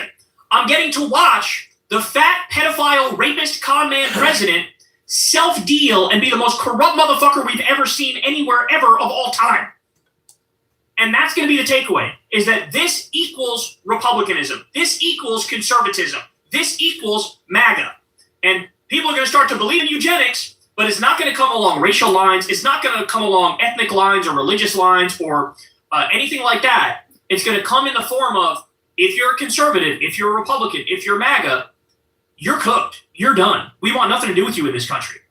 It's a fucking badge of shame to ever have been MAGA. That's how eugenics is going to come to this country. It's going to come along those lines. And you can thank people like Stephen Miller for that. Because your inability to govern, your extreme stupidity, incompetence, and violence has led to the proper and appropriate reaction to who you are and how you act. By the way, final point I want to make about Stephen Miller is understand, guys, they are actively working on these cases now. Like, you all saw they went after the Southern Poverty Law Center. Why? Because they're trying to take down a group that's viewed as left-wing, that's viewed as protecting human rights. That's why they're doing it. They lie and say, like, oh, actually, you guys are funding the KKK and neo-Nazis and stuff. No, they had moles in the groups to get facts on them to try to use the law to take down these objective hate groups, right? But no, they didn't. They went after them because they're going after the hate groups. Do you understand that? They went after Act Blue, which is literally just like the payment processor for Democratic candidates. Why are they doing that? Because they want to destroy the infrastructure for Democrats to make it so that Democrats can win. They can't fundraise. They can't win. They want to take down the power centers of every liberal and leftist group known to man. They're going to go after fucking Code Pink. They're going to go after every anti-war group, every liberal group, every leftist group, every human rights group. This is what they're going to do. And they're going to muck up bullshit charges about money laundering or embezzlement or this or that. And they're going to try to take them all down. Why? To cement Republican rule for a generation. That's what they're doing. This is what NSPM 7 is ushering in. So just understand, it's new McCarthyism. It's a new Red Scare. And this time they're serious. This time they're coming to take us all down. So, you know, it's a goofy speech and he's a ridiculous person, but there's real harm here that's going to unfold. So be fucking prepared for it. Hey, y'all, do me a favor and like and... Oh, yeah, they already did, like, some kind of, like, a false flag attack where some dude had, like, like gasoline and like lit like an ice facility or like a sidewalk on fire. Like that was so staged right there. Anyways, let's move on. Let's go check out. Let's go see what the homie Jesse Dalmore has to say. Round up and All right, Jesse Dalmore breaks down Mark Wayne Mullins' crazy unlawful speech. Individuals can also be held accountable by fines, by penalties, and even, depending on how far it goes, prison time. On his way out the door for the weekend, Mark Wayne Mullen gave a little address to the press the other day, and there are some things I want to talk about. It is by design that so much news comes out at a breakneck pace with the Donald Trump administration. It's by design, because if there's so much scandal, there's so much controversy, there's so much corruption, not all of it can be accurately or effectively covered. And that is exactly what they try to do, especially with their Friday dumps of news and headlines, where Mark Wayne Mullen is announcing that they're going to make changes that are mandatory to our. He and Howard Lutnick, the Commerce Secretary and the Department of Homeland Security Secretary, are together going to unilaterally make changes to our elections. That's not how it works.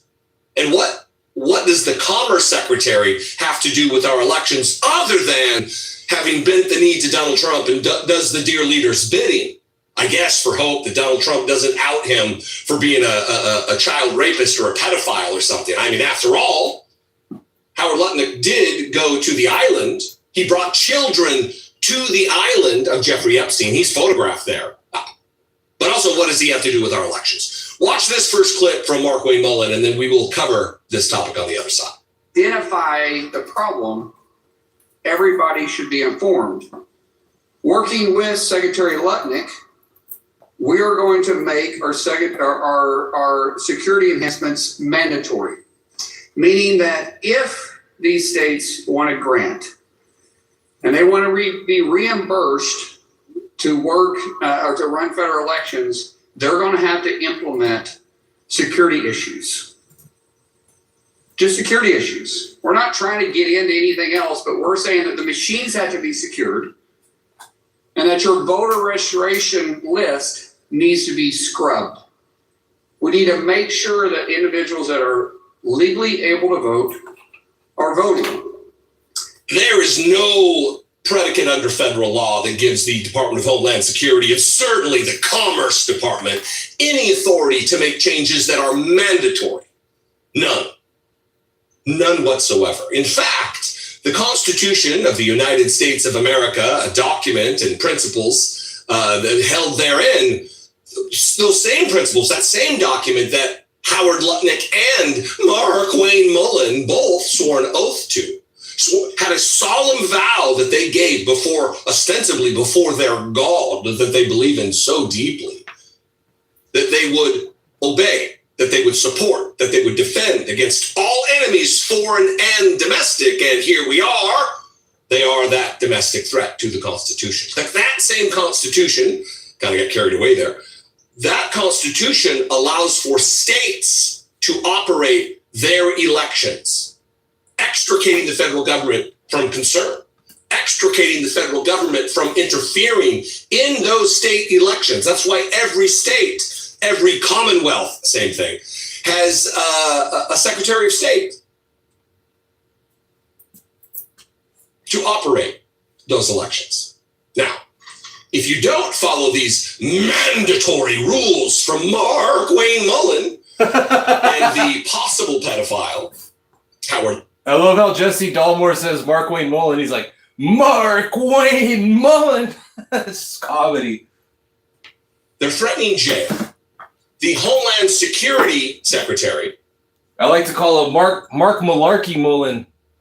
I mean, let's face it. He was probably just hired because he's a plumber so he can clean up Dookie Don's golden toilet. On a law enforcement official. Doesn't have a police force. I mean, he has a secret police force, the masked marauding execution squad that is ICE. He has them But they are not federal law enforcement agency. They are not. The FBI is. But even they do not have the power to arrest state officials who don't go along with Donald Trump's plot to overturn elections, to reverse the results of elections, to erase hundreds of thousands, if not millions of people from the voter rolls, which is what he's threatening here.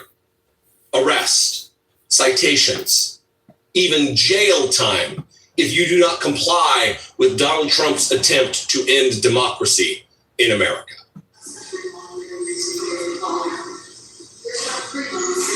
I think I like the Daily Caller better than the Daily Mail. I really don't like the Daily Mail. Yeah.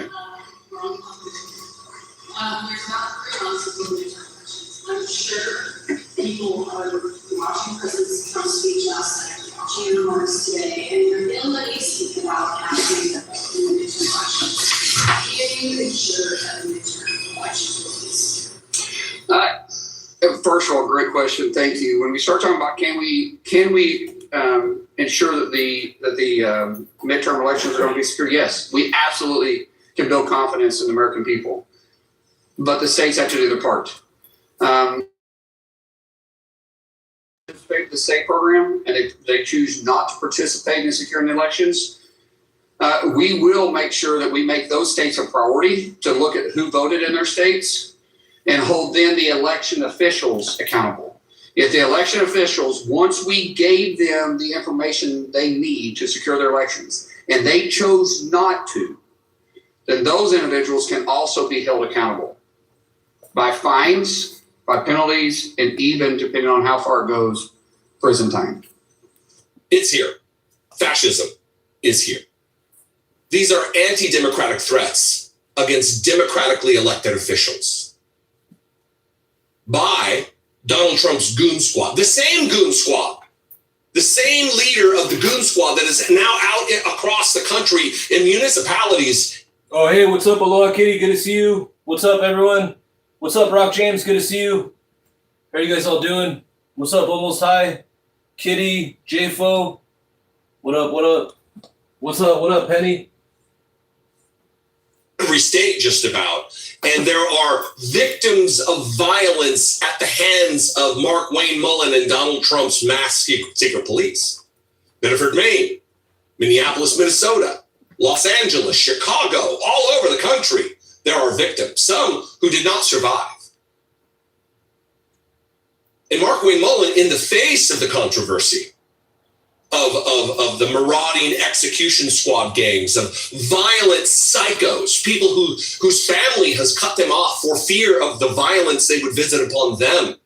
Those types of people who are mentally ill, diagnosed as mentally ill with psychotic disorders. They're giving them a badge and a gun and telling them to go out and round up and remove black and brown people from the streets of the United States. Mark Wayne Mullen, rather than say, yeah, we're going to dial it back here, he says, no. I need the media to turn the temperature down because we're going to be turning up the heat in the streets. Interference in our elections. But just first, since you mentioned turning down the temperature, what assurances can you give Americans that ICE officers will face consequences if they violate DHS's use of force policy? And who will make that determination, and can you commit now to making that determination public? Well, let me clarify. When I say turn down the temperature, when I turn down the temperature with you guys, we're turning up the heat on the streets. We're out there working harder than we ever have because we've empowered our law enforcement to do their job. What I'm trying to do is remove us from the headlines every single day. But everybody will be held accountable. I don't pick and choose which laws I'm going to enforce. I enforce our nation's laws. Oh, yeah. Trump's such a pathetic clown. Like, I wanted to play that footage, but, man, I'm tired of playing Trump stuff. But, yeah, I seen that. Trump trying to, like, put himself in the team celebration. He just wanted to hear the cheers, even though he knows they're not for him. He likes to pretend they are. I'll enforce it because he got booed. You see? And I'll force it with the criminals on the streets. That's my assurance. So yeah, he gets booed everywhere he goes. All these maggots get booed everywhere they go. At all their town halls, they get tomatoes thrown at them. They're just failed. They're failed people. They're failed politicians. MAGA movement's dead, guys. Blue wave tsunami, let's go. Jail if you don't try to help us in democracy in America. And also, the executions will continue. And if you listen, this is not a one-off. It's not just a Mark Wayne Mullen got a little out of hand and said something that was out of frame for the narrative of the Trump administration. Tom Homan just last week said the same thing in more harsh language. He said there will be more bloodshed unless you shut your mouth. Flag to a spouse or a child. So, President Trump's clear this policy is not going away. But it all goes back to the Dems who want to continue to attack ICE and tell people to evade them, tell people don't comply, tell people to resist, and tell people ICE isn't real law enforcement agency. You and I talked about this 1.5 years ago, Laura. I said if the hateful rhetoric didn't stop, there will be bloodshed. And I'm saying it right now. There's still going to be more bloodshed unless they shut their mouth and let ICE enforce the laws that they enacted. Tom Hamface Homan, $50,000 in the bag. What a loser. Coming from Mark Wayne Mullen, coming from the mush-mouth dildo with ears, Tom Homan. See? I like Jesse Dahmer's description of Tom Homan better. A mush-mouth dildo with ears. An established policy of the Department of Homeland Security, of the Trump administration, that we're going to turn up. I want to hear that again. Unless they shut their mouth and let ICE enforce the laws that they enacted. Coming from Mark Wayne Mullen, coming from the mush-mouth dildo with ears, Tom Homan. Mush-mouth dildo with ears, Tom Homan. Seems to be an established policy of the Department of Homeland Security, of the Trump administration, that we're going to turn up the heat. Yeah, we're executing people in the street. Hey, almost high for sure. That definitely was a great delivery. Jesse Dahmer is awesome. Mentally ill, violently inclined secret police force. We're going to turn up the heat so it's worse. And Tom Homan, and if you don't shut your mouth about it, there will be more bloodshed while they try to end democracy in America, to fashion it in a way that makes Republicans win for a generation. Because any law that gets put into place that renders Republicans the winners of elections for 50 or 100 years, that's not democracy. That's a thumb on the scale. We're in it now. This isn't some distant visage of fascism on the horizon. It's here. They are now in full swing attempting to rig the midterm elections. And they'll do it if you don't get out there. If you don't convince people to vote who may not otherwise vote. If you don't talk about these things, get these stories in front of people who don't pay enough attention to the news, who aren't you, who consume YouTube political commentary content on Facebook, on Spotify. Anyway, I welcome you to this conversation. Let's have it in the comments below this video. I'd love to hear from you. What are you going to do? What's your plan to vote? Where are you going to vote? Where do you live? Anyway, love and appreciate you very much. I'll see you next time. All right, that was Jesse Dahmer right there. Let's go see what's up with Midas Touch. Being revealed. All right, this is Midas Touch. This is an update on Trump's illegal Iran war and his crimes against humanity and his war crimes. This is titled, Trump Loses Control as 100 New Casualties Revealed. So RIP to the soldiers that, lost their lives. Unfortunately, it was because of Trump's incompetence and greed. Donald Trump is panicking as additional U.S. service member casualties are being revealed since he's escalated the catastrophic war in the past 10 days. At least 100 U.S. service members have been injured since Donald Trump has escalated the catastrophic war in the past 10 days. In all, over 500 U.S. service members have been injured since Donald Trump commenced this catastrophic and unlawful war. Also, the death toll since Donald Trump has escalated is at least 4, 3 service members in Jordan, a service member as well in Iraq. That's What's crazy is Donald Trump was over there at the World Cup game while U.S. soldiers were losing their lives. What an evil bastard.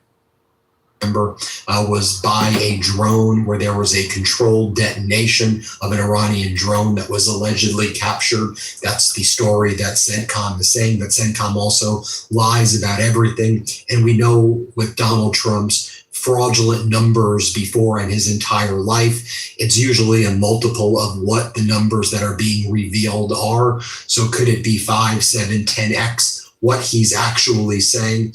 You know, state regime media CBS is reporting the 100 U.S. service members. So when Donald Trump's regime is feeding that to CBS, I'm skeptical, and I think that it's probably downplaying the casualties and perhaps even the deaths by a significant amount. But each of these deaths also are individuals. These are people with families, and these are individuals who have been killed as a result of Donald Trump and Netanyahu's catastrophic invasion of Iran, like First Lieutenant Tyler James Feehan or Private Isabella Gonzalez. Our heart goes out to their families. Now, this is the 10th straight day that Donald Trump has engaged in escalatory attacks and war crimes against Iran since the Memorandum of Understanding. As I'm recording this video, the United States has been striking hard in Iran, focusing on the coastal areas by the Strait of Hormuz. And while the Trump regime is attacking the coast of Iran, the White House is posting the following: trust in Trump. Voters overwhelmingly support Iran peace deal. Overwhelming support for Iran peace deal. Big data poll. Support. 60.4% support Trump's peace deal. You're posting that as you are currently attacking and invading Iran. By the way, Iran is striking back hard at the Arab nation neighbors where the U.S. has bases. Particularly Jordan has been hit very hard. Trump doesn't seem to have the interceptor capabilities to protect the U.S. bases in Jordan. Similarly, Kuwait, Bahrain, Al Udeid Air Base in Qatar.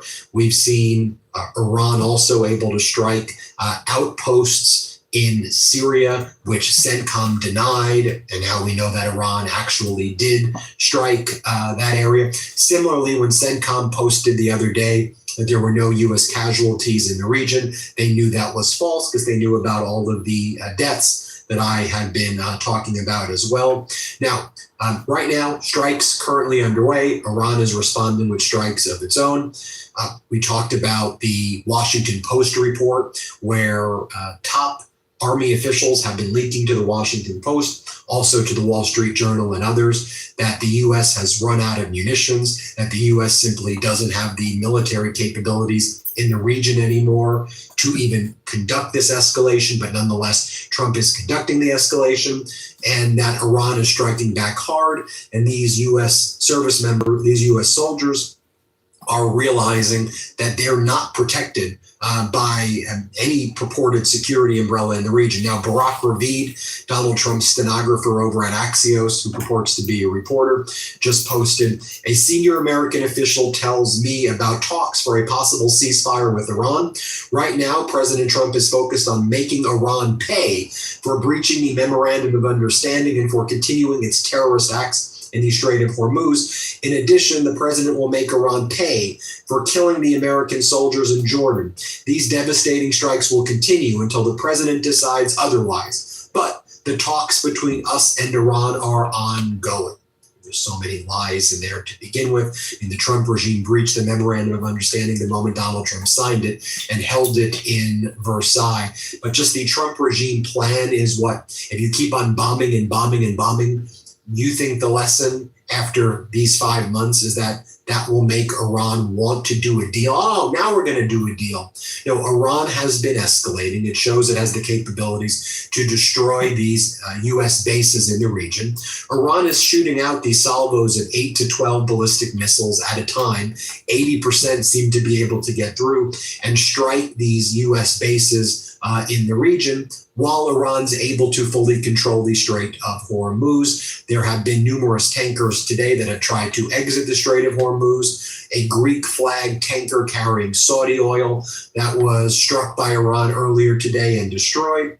And then there was another one attacked northeast of Lima in Oman about an hour and a half ago that was trying to make it out of the Strait of Hormuz in a route that was not authorized by the IRGC. And the IRGC responded by destroying that ship as well. Some data points I want to give you as well right now. In the United States, the average price of gas over $4 a gallon. The 30-year Treasury yield right now is at about 5.1%. That's the highest level since the run-up to the global financial crisis. The strategic petroleum reserves in the United States are essentially at tank bottom. These are very dire conditions. And of course, U.S. munitions have been depleted, which everybody was warning about. But Trump continues to escalate. And Iran, as I noted, has its own ability to escalate, not just in this region right there, but the Houthis in Yemen have announced that they are closing down the Bab el-Mandab Strait to Saudi Arabian tank. Yeah, I just filled up I just filled up my gas tank today. Over here in Los Angeles, it was I just got like the 87 from Arco. It was like $5.19 a gallon. But I have an old truck, so I just throw some like Lucas fuel stabilizer in there, and I don't know.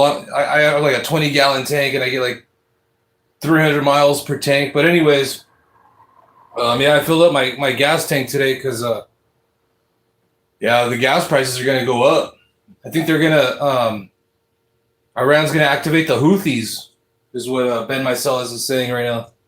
So yeah, fill up your gas tanks. I think you're gonna start skyrocketing again. Specifically Saudi Arabian tankers. They released a video saying that they would be doing this. I'll show you that in a moment as well. Also, Air France has suspended all of its flights to Riyadh through July 25th and Dubai through July 28th, citing worsening conditions and worsening security in the Middle East. Flights to Beirut remain suspended until August 2nd. I think we're going to see more of that. And Iran knows that it's able to that it has the United States in a very, very precarious and vulnerable economic situation. Meanwhile, you have Doug Burgum, Trump's interior secretary. For some reason, he's the voice right now of the war.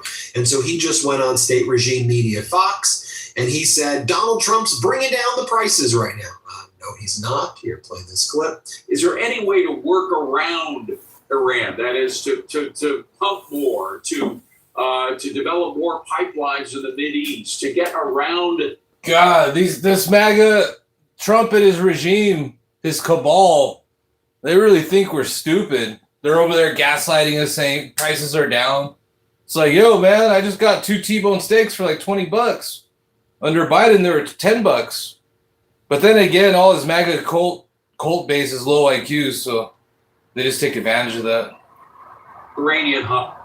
Well, yes, David and Jackie, there certainly is. And I had meetings earlier this week with leaders from Saudi Arabia and UAE. Both of those countries are looking at major infrastructure projects to try to look at land-based pipeline and other solutions to be able to ship their product and get it onto the world market. But here at home, of course, under President Trump's energy dominance policy, the United States producing more oil than we've ever produced, largest producer in the world of oil, now the largest producer of natural gas in the world, largest exporter of LNG in the world. President Trump's energy dominance policy was always about selling energy to our friends and allies so they don't have to buy it from our adversaries like Iran or like Russia.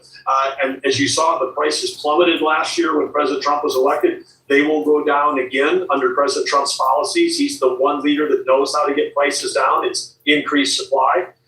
And his policies are allowing American innovation to do that at record levels. Yeah. Then they brought on MAGA Republican Congressmember Rich McCormick, who said that we need to just obliterate all of Iran. That's what I would do. Here, play this clip. Right now we're going tit for tat. I mean, if you look at it, they attack us, we attack them, but it's measured. I'm a big Clausewitzian warfare guy. I used to teach evolution of warfare. I believe in dominance. We are the dominant world superpower. These guys are not.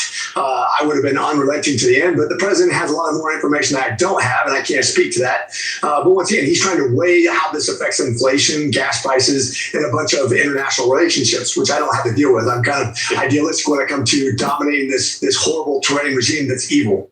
Hey, what's up? What's up, multi-chick? Oh, yeah. Yeah, is AXN going live? That's what's up. Hey, what's up, Rock James? Oh, yeah, for sure. I'm the same way. I'll treat my half tank as if it's empty. But sometimes that can't be done, especially with Trump's illegal war. MAGA Republican Congress member Carlos Jimenez said the following. Let's play it. And let me say that, my condolences go out to the families of our servicemen and women that are killed, that have been killed in Iran. That's the nature of warfare. We will have some casualties. We've had an extraordinarily low number of casualties for the amount of fighting that's been going on. The Iranians have suffered much, much worse than us. That's not a consequence. I'm sure that's not a condolence to the Gold Star families of these young Americans who lost their life. But it is war. We are waging war, and we're waging it for a reason, so that Iran can never obtain a nuclear weapon.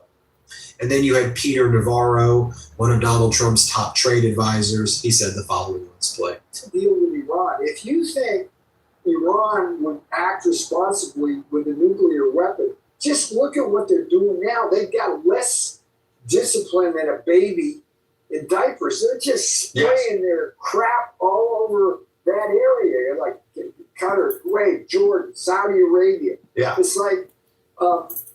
This is the video that was just put out by the Houthis in Yemen announcing the ban on Saudi Arabian vessels that's now in effect. Play this clip. تلبية لنداءات شعبنا العزيز المجاهد بالخروج المليوني العظيم في جمعة التحذير والنفير وما سبقها من تجمعات ووقفات جبلية كبيرة تعلن القوات المسلحة اليمنية حق. And here's the audio of the VHF radio signal of the Houthis saying that the Bab el-Mandab Strait is closed to the Saudis. Here, let's listen to this. Naval Force calling you on Channel Line 6. According to the decision of Yemeni Armed Forces in the date of July 2026, including prevent navigation to Saudi ships because of the constant siege to Yemeni nations. So, we warn all ships belonging to Saudi enemy to proceed via the Red Sea and Gulf of Aden. In case of non-compliance of Yemeni Armed Forces decision, those ships will be in our target. Over. Now, we'll keep you posted every step of the way. Click subscribe. All right, that was Midas Touch with the latest update on the Iran war. Let's go see what's up with the homie Adam Schiff. But the Cyber Infrastructure and Security Administration. All right, Adam Schiff just dropped this joint earlier today. You remember this? All right, this is titled The Worst Lies from Trump's Speech. So this is Adam Schiff breaking down all Donald Trump's lies. The odds, if left in office, that he will continue trying to cheat, I will tell you, 100%. Not 5, not 10, or even 50, but 100%. If you have found him guilty and you do not remove him from office, he will continue trying to cheat in the election until he succeeds. That was, of course, Trump's first impeachment when I made the argument. Not all that surprising that if we didn't stop Donald Trump, if we didn't remove him from office, he would try to cheat again in future elections until he succeeded. Well, he is trying to cheat once more. On Thursday night, he gave what he dubbed a major speech that was filled with more and more election lies. But before we get to that speech, let's look at some of Donald Trump's history of lying about elections. So there was Barack Obama's election in 2012. When he was running for a second term and was reelected.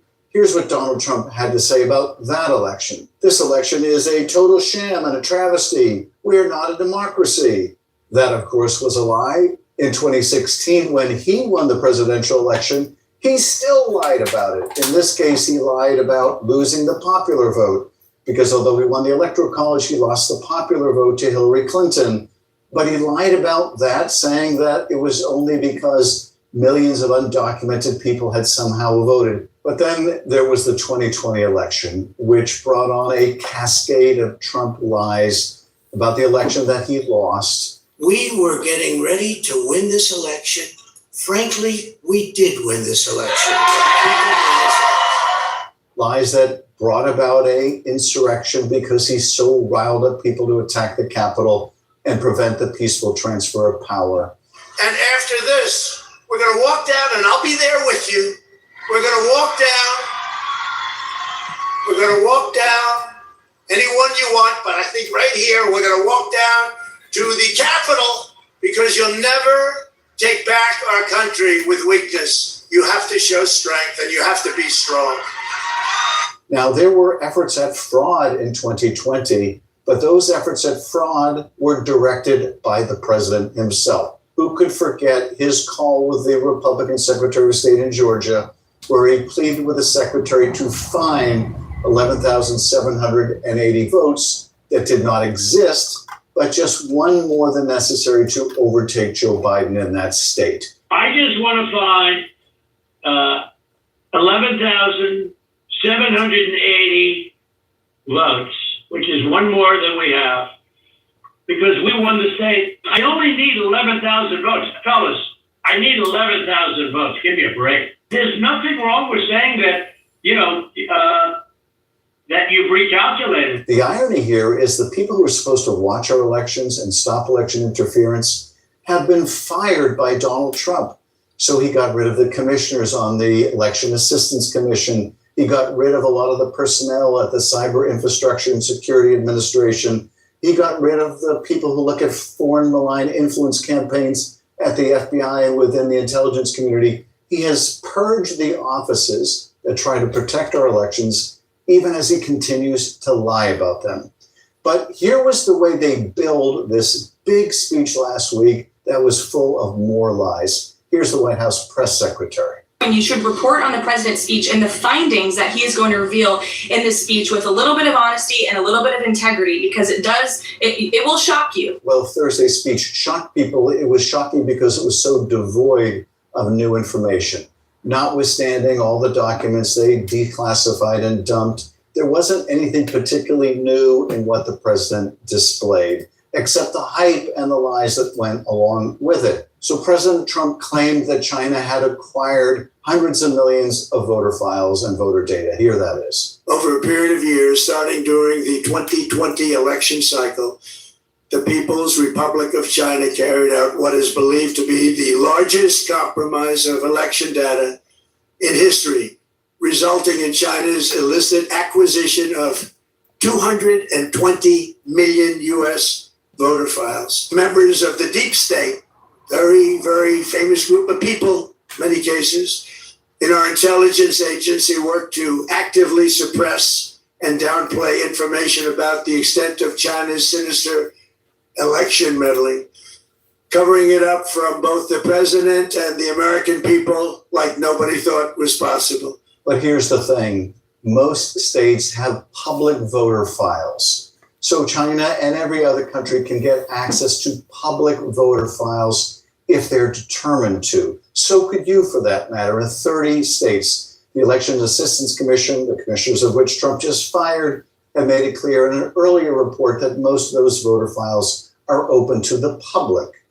And in terms of keeping them secret, in an intelligence community report in 2020, the intelligence community made it clear that, yes, China was interested in acquiring voter data. This is part of China's effort to try to understand American voters and American voting habits. So nothing particularly new or shocking there. I was the chair of the Intelligence Committee in 2020, so I remember this quite clearly. I remember the president even then hyping the China threat, even as he underplayed the threat from other countries like Russia. But here is claim that there is some sensational new information that was kept secret from the president and the country is just not true. Next, the president claimed that the election's infrastructure was vulnerable and that people had been lying to the public over and over about that.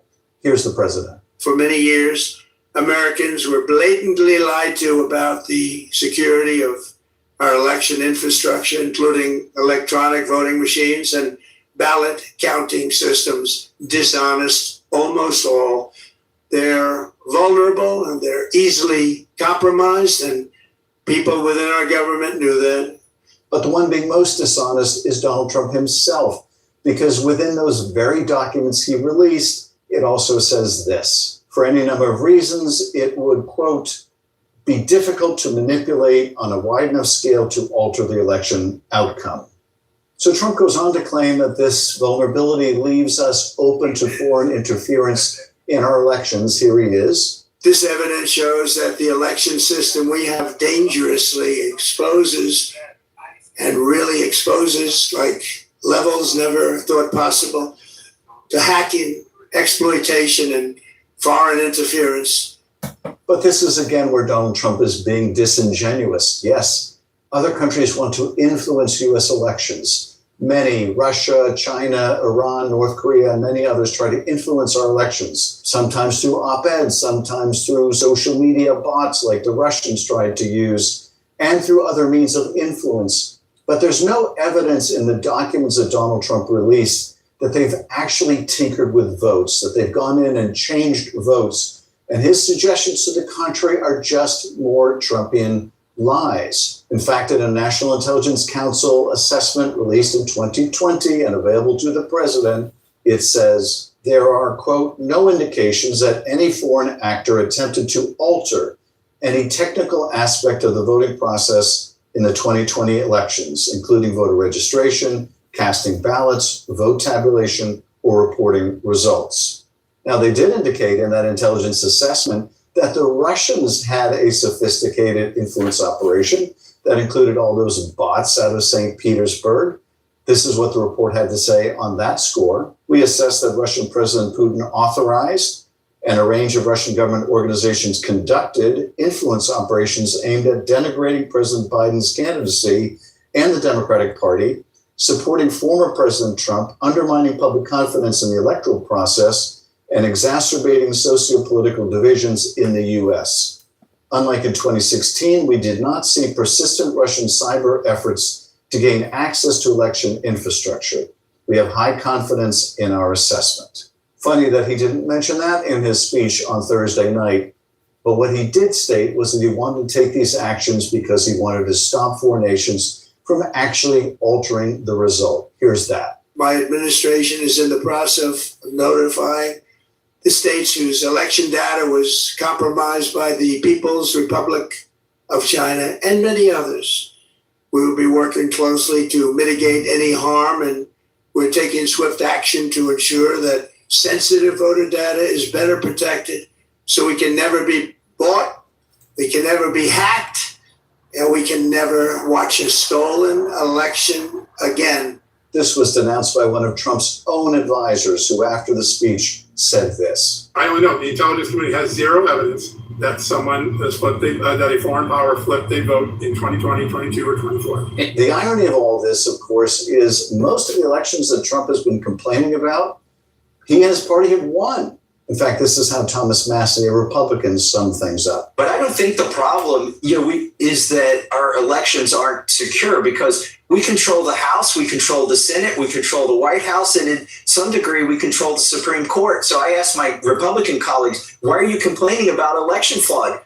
We won all the damn elections. Interesting in that Massie clip, by the way, that he acknowledges Republican control over the Supreme Court. He's not wrong about that. They have become, sadly, just another partisan institution. Trump also said on Thursday night that they had found hundreds of thousands of non-citizens registered to vote. Here he is. According to the DHS review, state voter rolls and public records, they identified approximately 278,000 non-citizens who are registered to vote in federal elections.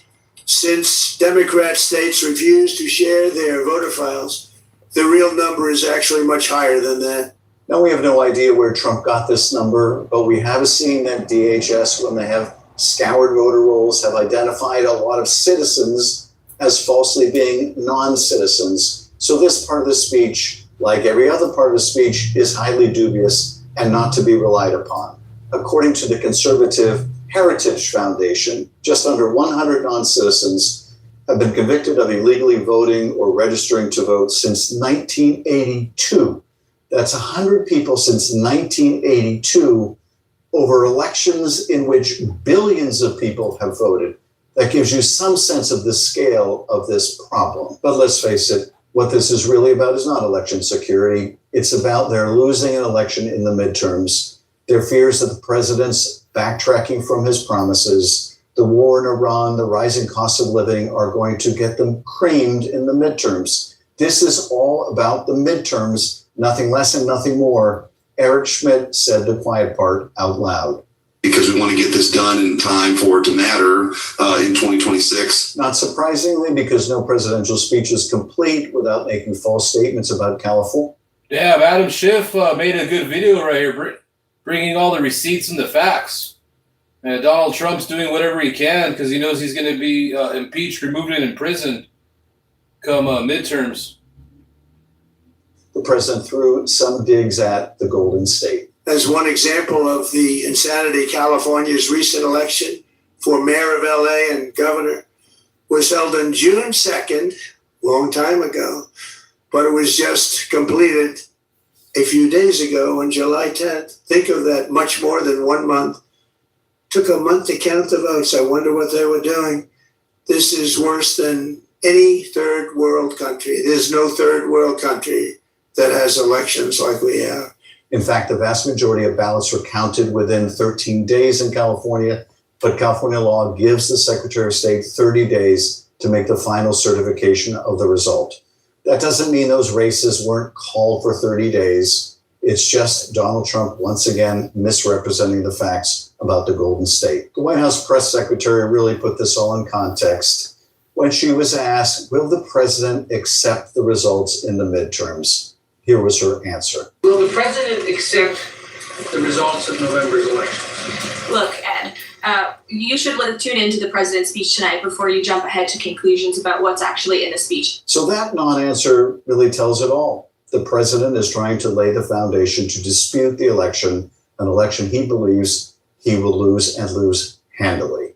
It is the same playbook we have seen before. And frankly, it would be naive to expect anything different of this most amoral of presidents. That was Adam Schiff coming through with the facts. All right, let's go check out, let's go see what the homie Al Green had to say. All right, this is Al Green. This was from earlier today. He's talking about, this is titled, Rep. Al Green joined Democracy Now! To discuss the ICE-involved killing of Lorenzo Salgado Araujo. So yeah, he's gonna call out Donald Trump and his crimes against humanity. Democracy Now!, democracynow.org. I'm Amy Goodman. We're joined now in Houston by Democratic Congressmember Al Green, who serves on the Homeland Security Committee. On Sunday, he attended a rally for Lorenzo Salgado Araujo, the 52-year-old Mexican father of 3 U.S. citizens shot and killed by an ICE agent July 7th. He'd been in this country for almost 35 years. Last week, Congressman Green took to the House floor to warn of a possible Trump cover-up in the killing. Representative Green, thank you so much for being with us. If you can talk about what you are demanding now and the congressional hearing on the road in Houston that will take place on Friday. Well, thank you for having me, Amy. May I please take just a moment to compliment you on the excellent reporting. That was probably the best that I've heard or read in terms of what actually happened, and those reporters should be commended highly. I'm grateful to have this opportunity to talk about the demands. The demands are very simple. A demand for justice. The justice has to include an investigation. The investigation has to be independent. It has to be transparent. It has to give us the opportunity to know what happened to Mr. Lorenzo Salgado Araujo. We still don't have all of the facts. We have what typically happens in these circumstances, which is ICE will make a statement, and then after they make a statement that appears to be bogus, they will say, wait until all of the facts are out. Well, they have rushed to judgment, and then they encourage that others not rush to judgment. But they make the initial statement that creates. Hey, what's up? What's up, everyone? How you guys all doing? What's up, Almost High? What's up, Penny? Hey, what's up, Straw Hat? How's it going? What's up, Multi Chick? Good to see you. Hey, Kitty Lifestyle. Thanks for hanging out. Appreciate everybody. All right, yeah, this is Al Green right here from earlier today. Confusion that surrounds a case, which is the case with what happened here. My belief is that there is an attempt to cover up currently taking place. And that attempt to cover up is something that... Well, before Al Green leaves office, he already filed the motion for impeachment for Trump. So his legacy is he's gonna impeach Trump. Is perpetrated in other cases. We can recall what happened in Minnesota. We remember Mr. Petty. We remember what happened with Miss Good. These attempts to cover up have manifested themselves and they've been exposed.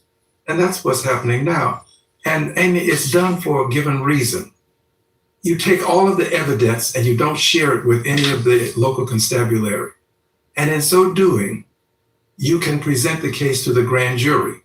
If you don't get a true bill, if there's no indictment, you win. If there is an indictment, it's a federal indictment. And that then allows the president to do what I call cleanup. He can then pardon the people if they are convicted. He's demonstrated that he would do this when he pardoned some 1,500 people who assaulted the citadel of democracy, the United States Capitol, when there was a peaceful transfer of power. So yes, there is going to be a shadow hearing in Houston, Texas, under the leadership of the Honorable Benny Thompson, who is the ranking member, which means that if Democrats had 218 or more members of Congress, he would be the chairperson of the committee. This man has demonstrated his fairness over the years. As the chairperson of the committee, when they investigated the impeachment of President Trump, evidence that kind of led to the impeachment. So the Chicano, Hispanic Caucus will, of course, be a lead organization, as they should be. This is something that involves a community that they strongly represent. We all represent communities, but they are intimately involved, and they should be a lead organization. This will be a joint hearing here in Houston. I'm honored to sit on the Homeland Security Committee, and my hope is that we will hear from the district attorney. He has made some very bold and powerful statements. My hope is that if given the opportunity, we'll hear from lawyers and people who have talked to the persons who are presently incarcerated, the 3 men who were in that truck and who have given accounts that are contrary and antithetical to what the government has said. This is an important hearing. It will expose. Oh yeah, so Trump's over there tampering with evidence. They're trying to deport the witnesses before they can testify. But it will also cause this case to remain a part of the public dialogue.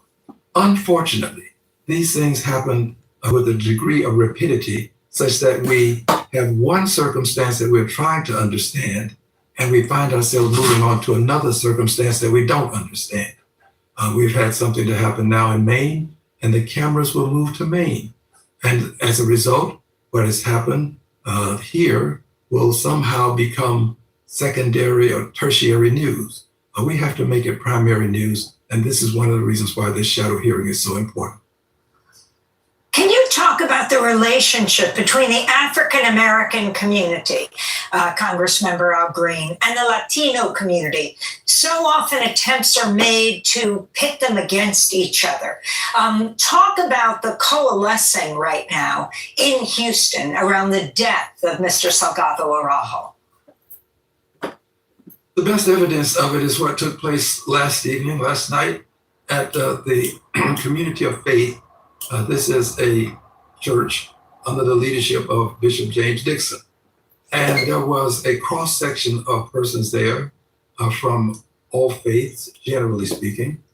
We had persons of different hues, different ethnicities, and we were all there to say to each other that we must respect and we must work with each other. Someone mentioned Dr. King's words, we must all learn to live together as brothers and sisters, I might add, or we will perish together as fools. We are doing just that, learning to live together such that we can take all the challenges of our time and confront a common enemy that continues to become a part or be a part of our lives. And that common enemy, my dear sister, is invidious discrimination. Invidious discrimination is the common enemy for Latinos and African Americans. And we have to confront this common enemy together. We cannot allow people to segregate us and cause us to believe that one is somehow benefiting from opportunities that belong to the other. We have to work together, and we are working together. I'm honored to say that the Honorable Sylvia Garcia has done an outstanding job of presenting this case to the public. She has been assisted by other people, but she's done an outstanding job. And we are working together. And yes, you're eminently correct. There have been attempts, not just with this case, but in the main, in the country, to divide Latinos and African Americans, to keep us at odds with each other, such that we don't focus on that common enemy, which is invidious discrimination. And it happens every day in the lives of these communities. People want to believe that there is no racism in the country. Well, you're wrong. They want to believe that there really is no discrimination in the country. Some people would say this, but they're wrong.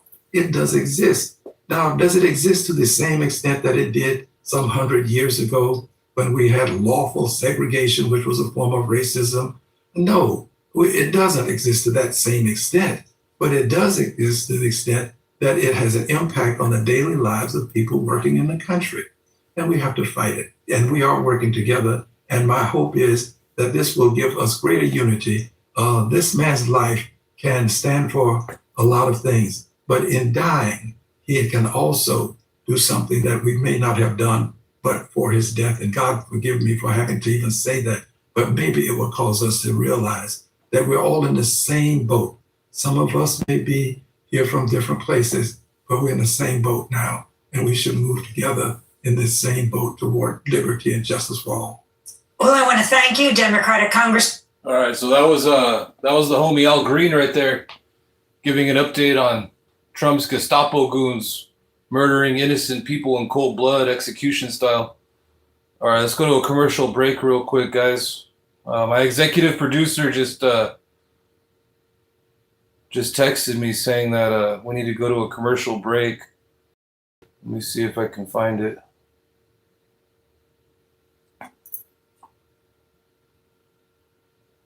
All right, we're going to a commercial break real quick, guys.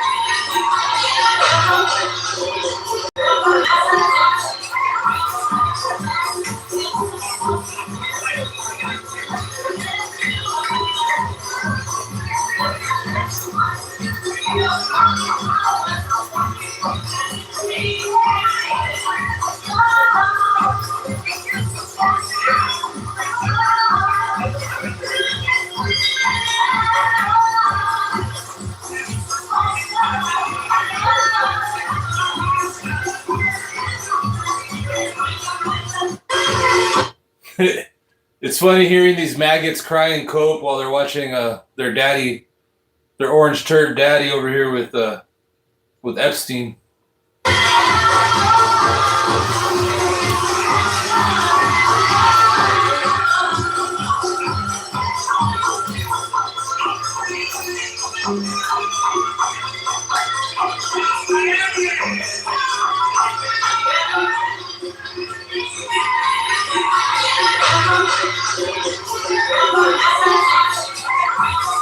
Actually, I have a better idea. How about all maggots self-deport back to Jonestown? That'll be awesome.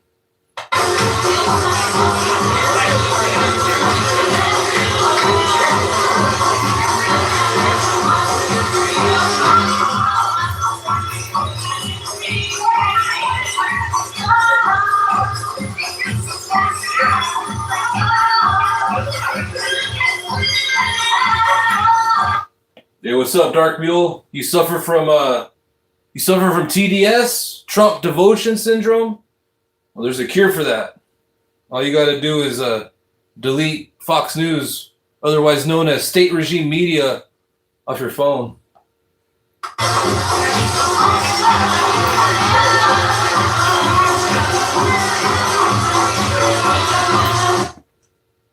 All right, let's get back to the show. What up, party people? All right, let's go see what else we got. We got Slotkin. We got Slotkin in the queue. All right, let's go see what's cracking with the homegirl Slotkin. All right, this is Slotkin from earlier, Senator Slotkin from earlier today, calling out Trump on his bogus tweet. I want to bring into our coverage of this Democratic Senator Alyssa Slotkin of Michigan. She's a member of both the Homeland Security and Armed Services committees. I know you are hardwired. Yeah, Senator Slotkin's more patriotic than all these maggots combined. You, the importance of protecting national defense information and state secrets and intelligence. But what the Times is arguing, and what I think people that don't engage in journalism every day may not know, is that the Department of Justice has some rigor in its own systems to sort of pursue journalists as a last resort. Do you think it met those standards in this instance? I mean, look, I have to see all the details, but it certainly sounds like yet another example of this administration weaponizing the Department of Justice and the legal channels that come with it against people they perceive as enemies. That is something that is very familiar to me. The president took me and others, to the grand jury earlier this year. So that seems to be the playbook that he's using. I've been working in national security for over 20 years at this point, and there are channels, there are ways to protect sensitive information, to have engagement with media sources when you think they're about to leak something that threatens national security. I've seen that in my own time. It is not taking them to a grand jury, going after their records of their family members. So I think this is, again, just another example of weaponizing the Department of Justice against people the president doesn't like. Well, for one thing, there's no Muslims or Somalians or trans people in the Trumpstein files. Something that we learned only after the fact that the Trump administration was doing in Trump's first term was this sort of narrow thing that the judge seemed to at least pause, which was to pursue the phone records and to tell the Trump administration they couldn't have them. If it was something that was more widespread than we knew in the first term, how widespread, and you talked about, they pursued you and 5 other lawmakers. How widespread should we be at least open to questioning those practices? Could they be? I think at this point, if you have a failure of imagination to think big about what this administration is willing to do, how they're willing to bend or break the law, then you're just not paying attention. I can't help you if you have a failure of imagination at this point, because he's telling us what he believes. He's telling us what he thinks. He's not hiding it. So, I think to me, I don't think that we should, I think there's this kind of hesitation by some people to think beyond the box. But this president has just told us with his own words over and over that he's more than willing, especially in his second term, to go outside that box, and we need to hear him on that. One of the things that we wanted to ask you about was this extraordinary performance, is the only word I can think of for it, of Jay Clayton, who is Donald Trump's nominee to lead the Office of the Director of National Intelligence, literally an office created after 9/11 to protect America and to protect Americans. He was, well, let me show you what he couldn't say. Answer the question. Who won the 2020 election? I have answered. Answer it. What is your answer? I've given you my answer. What is your answer? You refuse to answer a basic question about who won a presidential election, but you asked to lead America's intelligence community. Isn't it humiliating to be unable to answer this question, to have to indulge? Hey, MAGA cult members, isn't it humiliating to still be supporting a pedo protector and a corrupt president, to have to indulge in the president's delusion? Indulge in the president's delusional. We know. This is the best. I love this. I want to make this my ringtone, John Ossoff. I want to practice this. A basic question about who won a presidential election, but you asked to lead America's intelligence community. Isn't it humiliating to be unable to answer this question, to have to indulge the president's delusions? Isn't it humiliating? Hey, MAGA cult members, isn't it humiliating to have to indulge in the president's delusions? We know, you know, they know, everybody knows. Choose to answer a basic question about who won a presidential election, but you asked to lead America's intelligence community. Isn't it humiliating to be unable to answer this question, to have to indulge the president's delusions? We know, you know, everybody in this room knows the truthful answer to that question. Why can you not give it? I think I gave you the answer. What is the currency that an intelligence official has when the cameras aren't rolling, when they sit down with allies or adversaries and have to deal in this sort of gray area of intelligence? I mean, look, I think, I've worked at the Office of the Director of National Intelligence, was there when it was being set up because of intelligence failures. The most important thing when you're trying to protect the homeland against threats, all kinds of threats, is you have to be able to call something out when you see it, whether it makes the president happy or not. And all of us, I'm a former CIA officer, we've had the experience of taking a piece of intelligence to the president or to a cabinet level official and being like, look, I know you want to hear this, but this is what's going on in an allied nation, or here's what's going on with people we consider friends, or here's what's going on, it's difficult and complicated, but we have to protect the American people in the dead of night, whether we like the threat or not. And I think when someone can't answer a basic question, an answer that should be easy for any person to answer, it really just says, like, why would I think that this person would ever be independent and straightforward about real threats facing the country?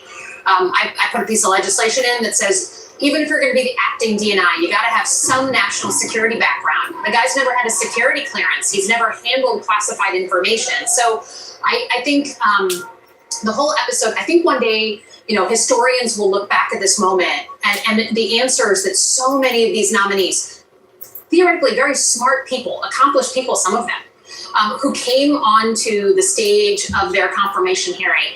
And because of one viewer, the president watching from the Oval Office, they were unable to say basic information. And it will be a real time of shame and humiliation for us as a country.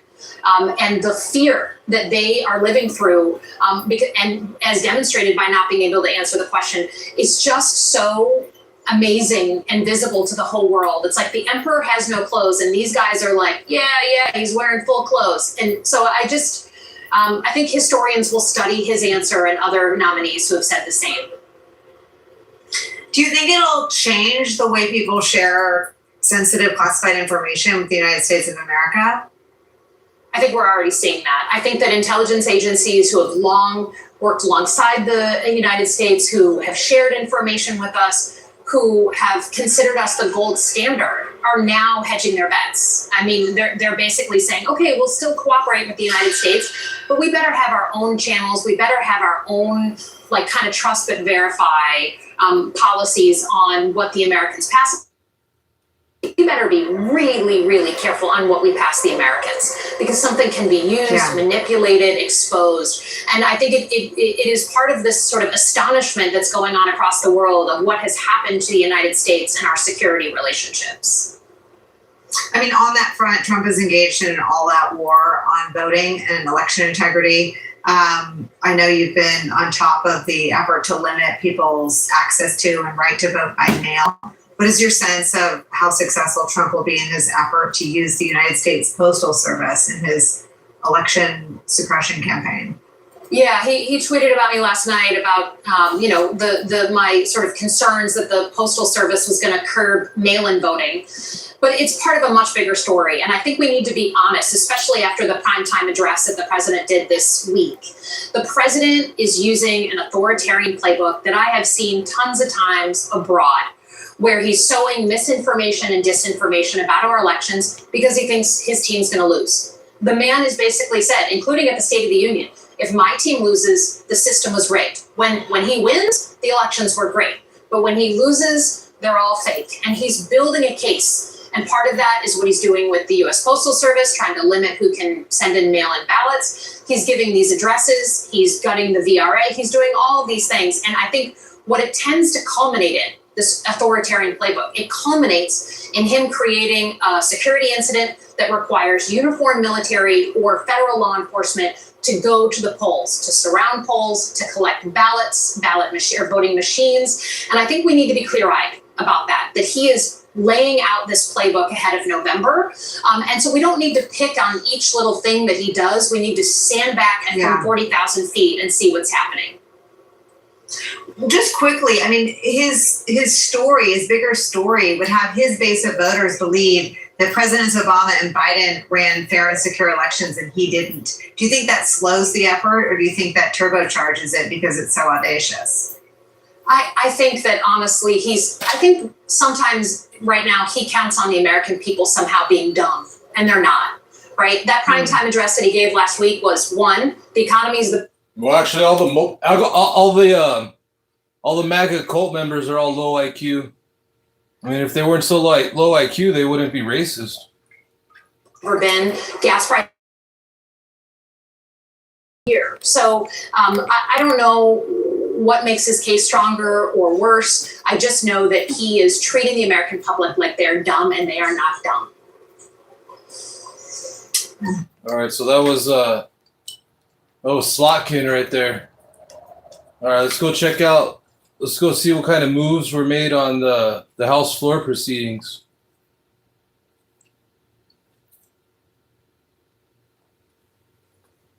So that pretty much like sums up kind of like the worthy politicians that made some statements today.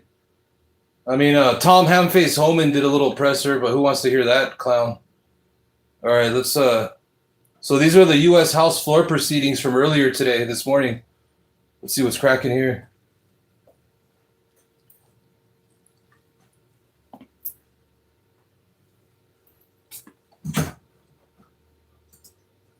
Hello?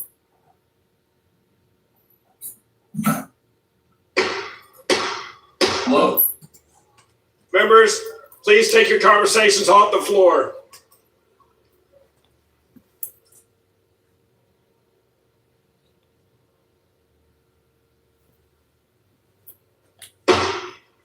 They're gaveling in.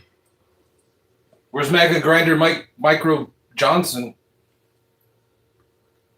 Of course he's on vacation. The chair will now entertain requests for 1-minute speeches. For what purpose is the gentleman from Pennsylvania seek recognition? All right, we're going to go through all these senators with their 1-minute speeches. Request unanimous consent to address the House for 1 minute and revise and extend my remarks. The gentleman is recognized for 1 minute.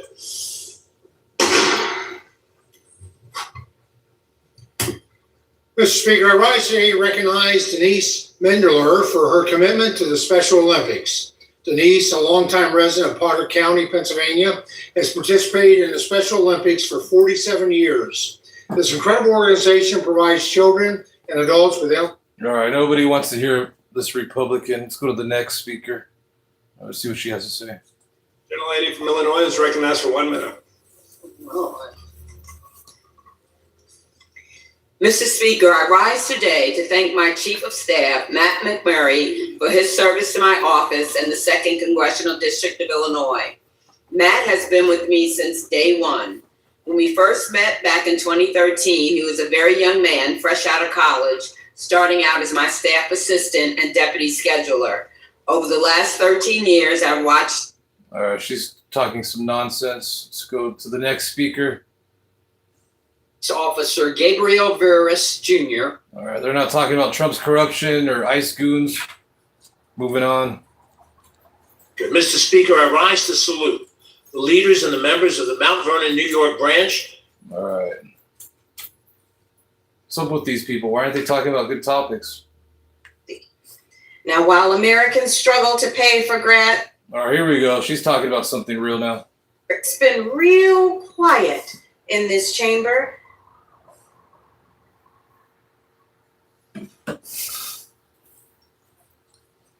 objection, the gentlelady is recognized for 1 minute.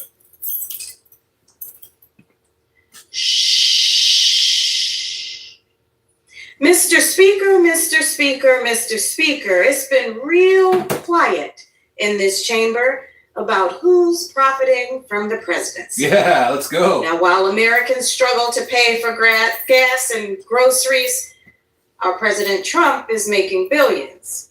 His media company wants Wall Street to pay $10,000 for early access to his Truth Social posts. Now, this says to me, the president is saying, pay me and I will help you trade on insider information.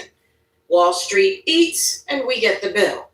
And now we're seeing reports of a growing market where people like rapper Lil Boosie pay those claiming that they have access to presidential pardons. That's not how public service should work. We cannot stay quiet while power is being treated like a product for sale. Congress has a responsibility to follow the money, demand transparency, and remind this administration that public service is about serving the people and not their pocketbooks. Mr. Speaker, I yield back. Gentlelady yields. For what purpose does the gentlelady from Michigan seek recognition?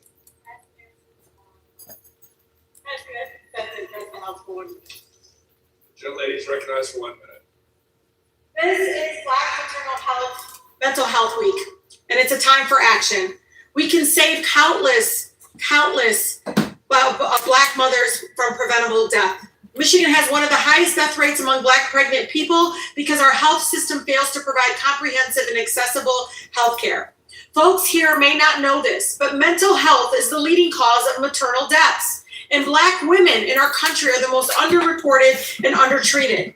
As the chair of the Congressional Mamas Caucus, our members and I are committed to improving mothers' mental health all year around, not just this week. Every year, we display portraits of Black mothers who died from pregnancy-related causes because so many of our Black mothers are held invisible in our policymaking. They are ignored and dismissed when they are the ones that are needed to most to be addressed, the cause of, again, maternal health in our country. I will continue to amplify their voices so that all Black mamas can thrive alongside their families. It is important that our country saves Black mothers now and not wait for statistics to come every single year to tell us we're not doing our job. With that, I yield. The gentlelady yields. For what purpose does the gentlelady from New Jersey seek recognition? The gentlelady is recognized for 1 minute.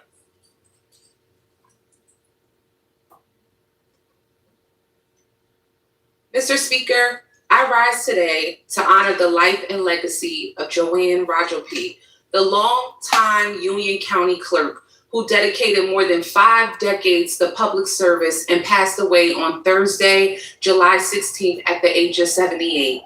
Joanne made history as Springfield's first female mayor, later becoming the first and only woman to serve as chair of the Union County Board of Commissioners. She served as Union County clerk for 30 years. Throughout her career, Joanne worked to modernize county government by expanding access to public records, improving election information, and creating new resources for residents throughout the county. She cared about our democracy and did the work of keeping it. That work is sometimes hard and thankless, but it is also important, and Joanne knew that. A 6-time recipient of the National Association of Counties Achievement Award, Joanne's leadership and innovation left a lasting impact on New Jersey. On behalf of New Jersey's 10th Congressional District, I extend my deepest condolences to Joanne's family, friends, colleagues, and all of those who loved her so much and the lives she touched throughout her extraordinary commitment to public service. May she rest in peace. With that, I yield back. Gentlelady yields. For what purpose is Gentlelady from Ohio seek recognition?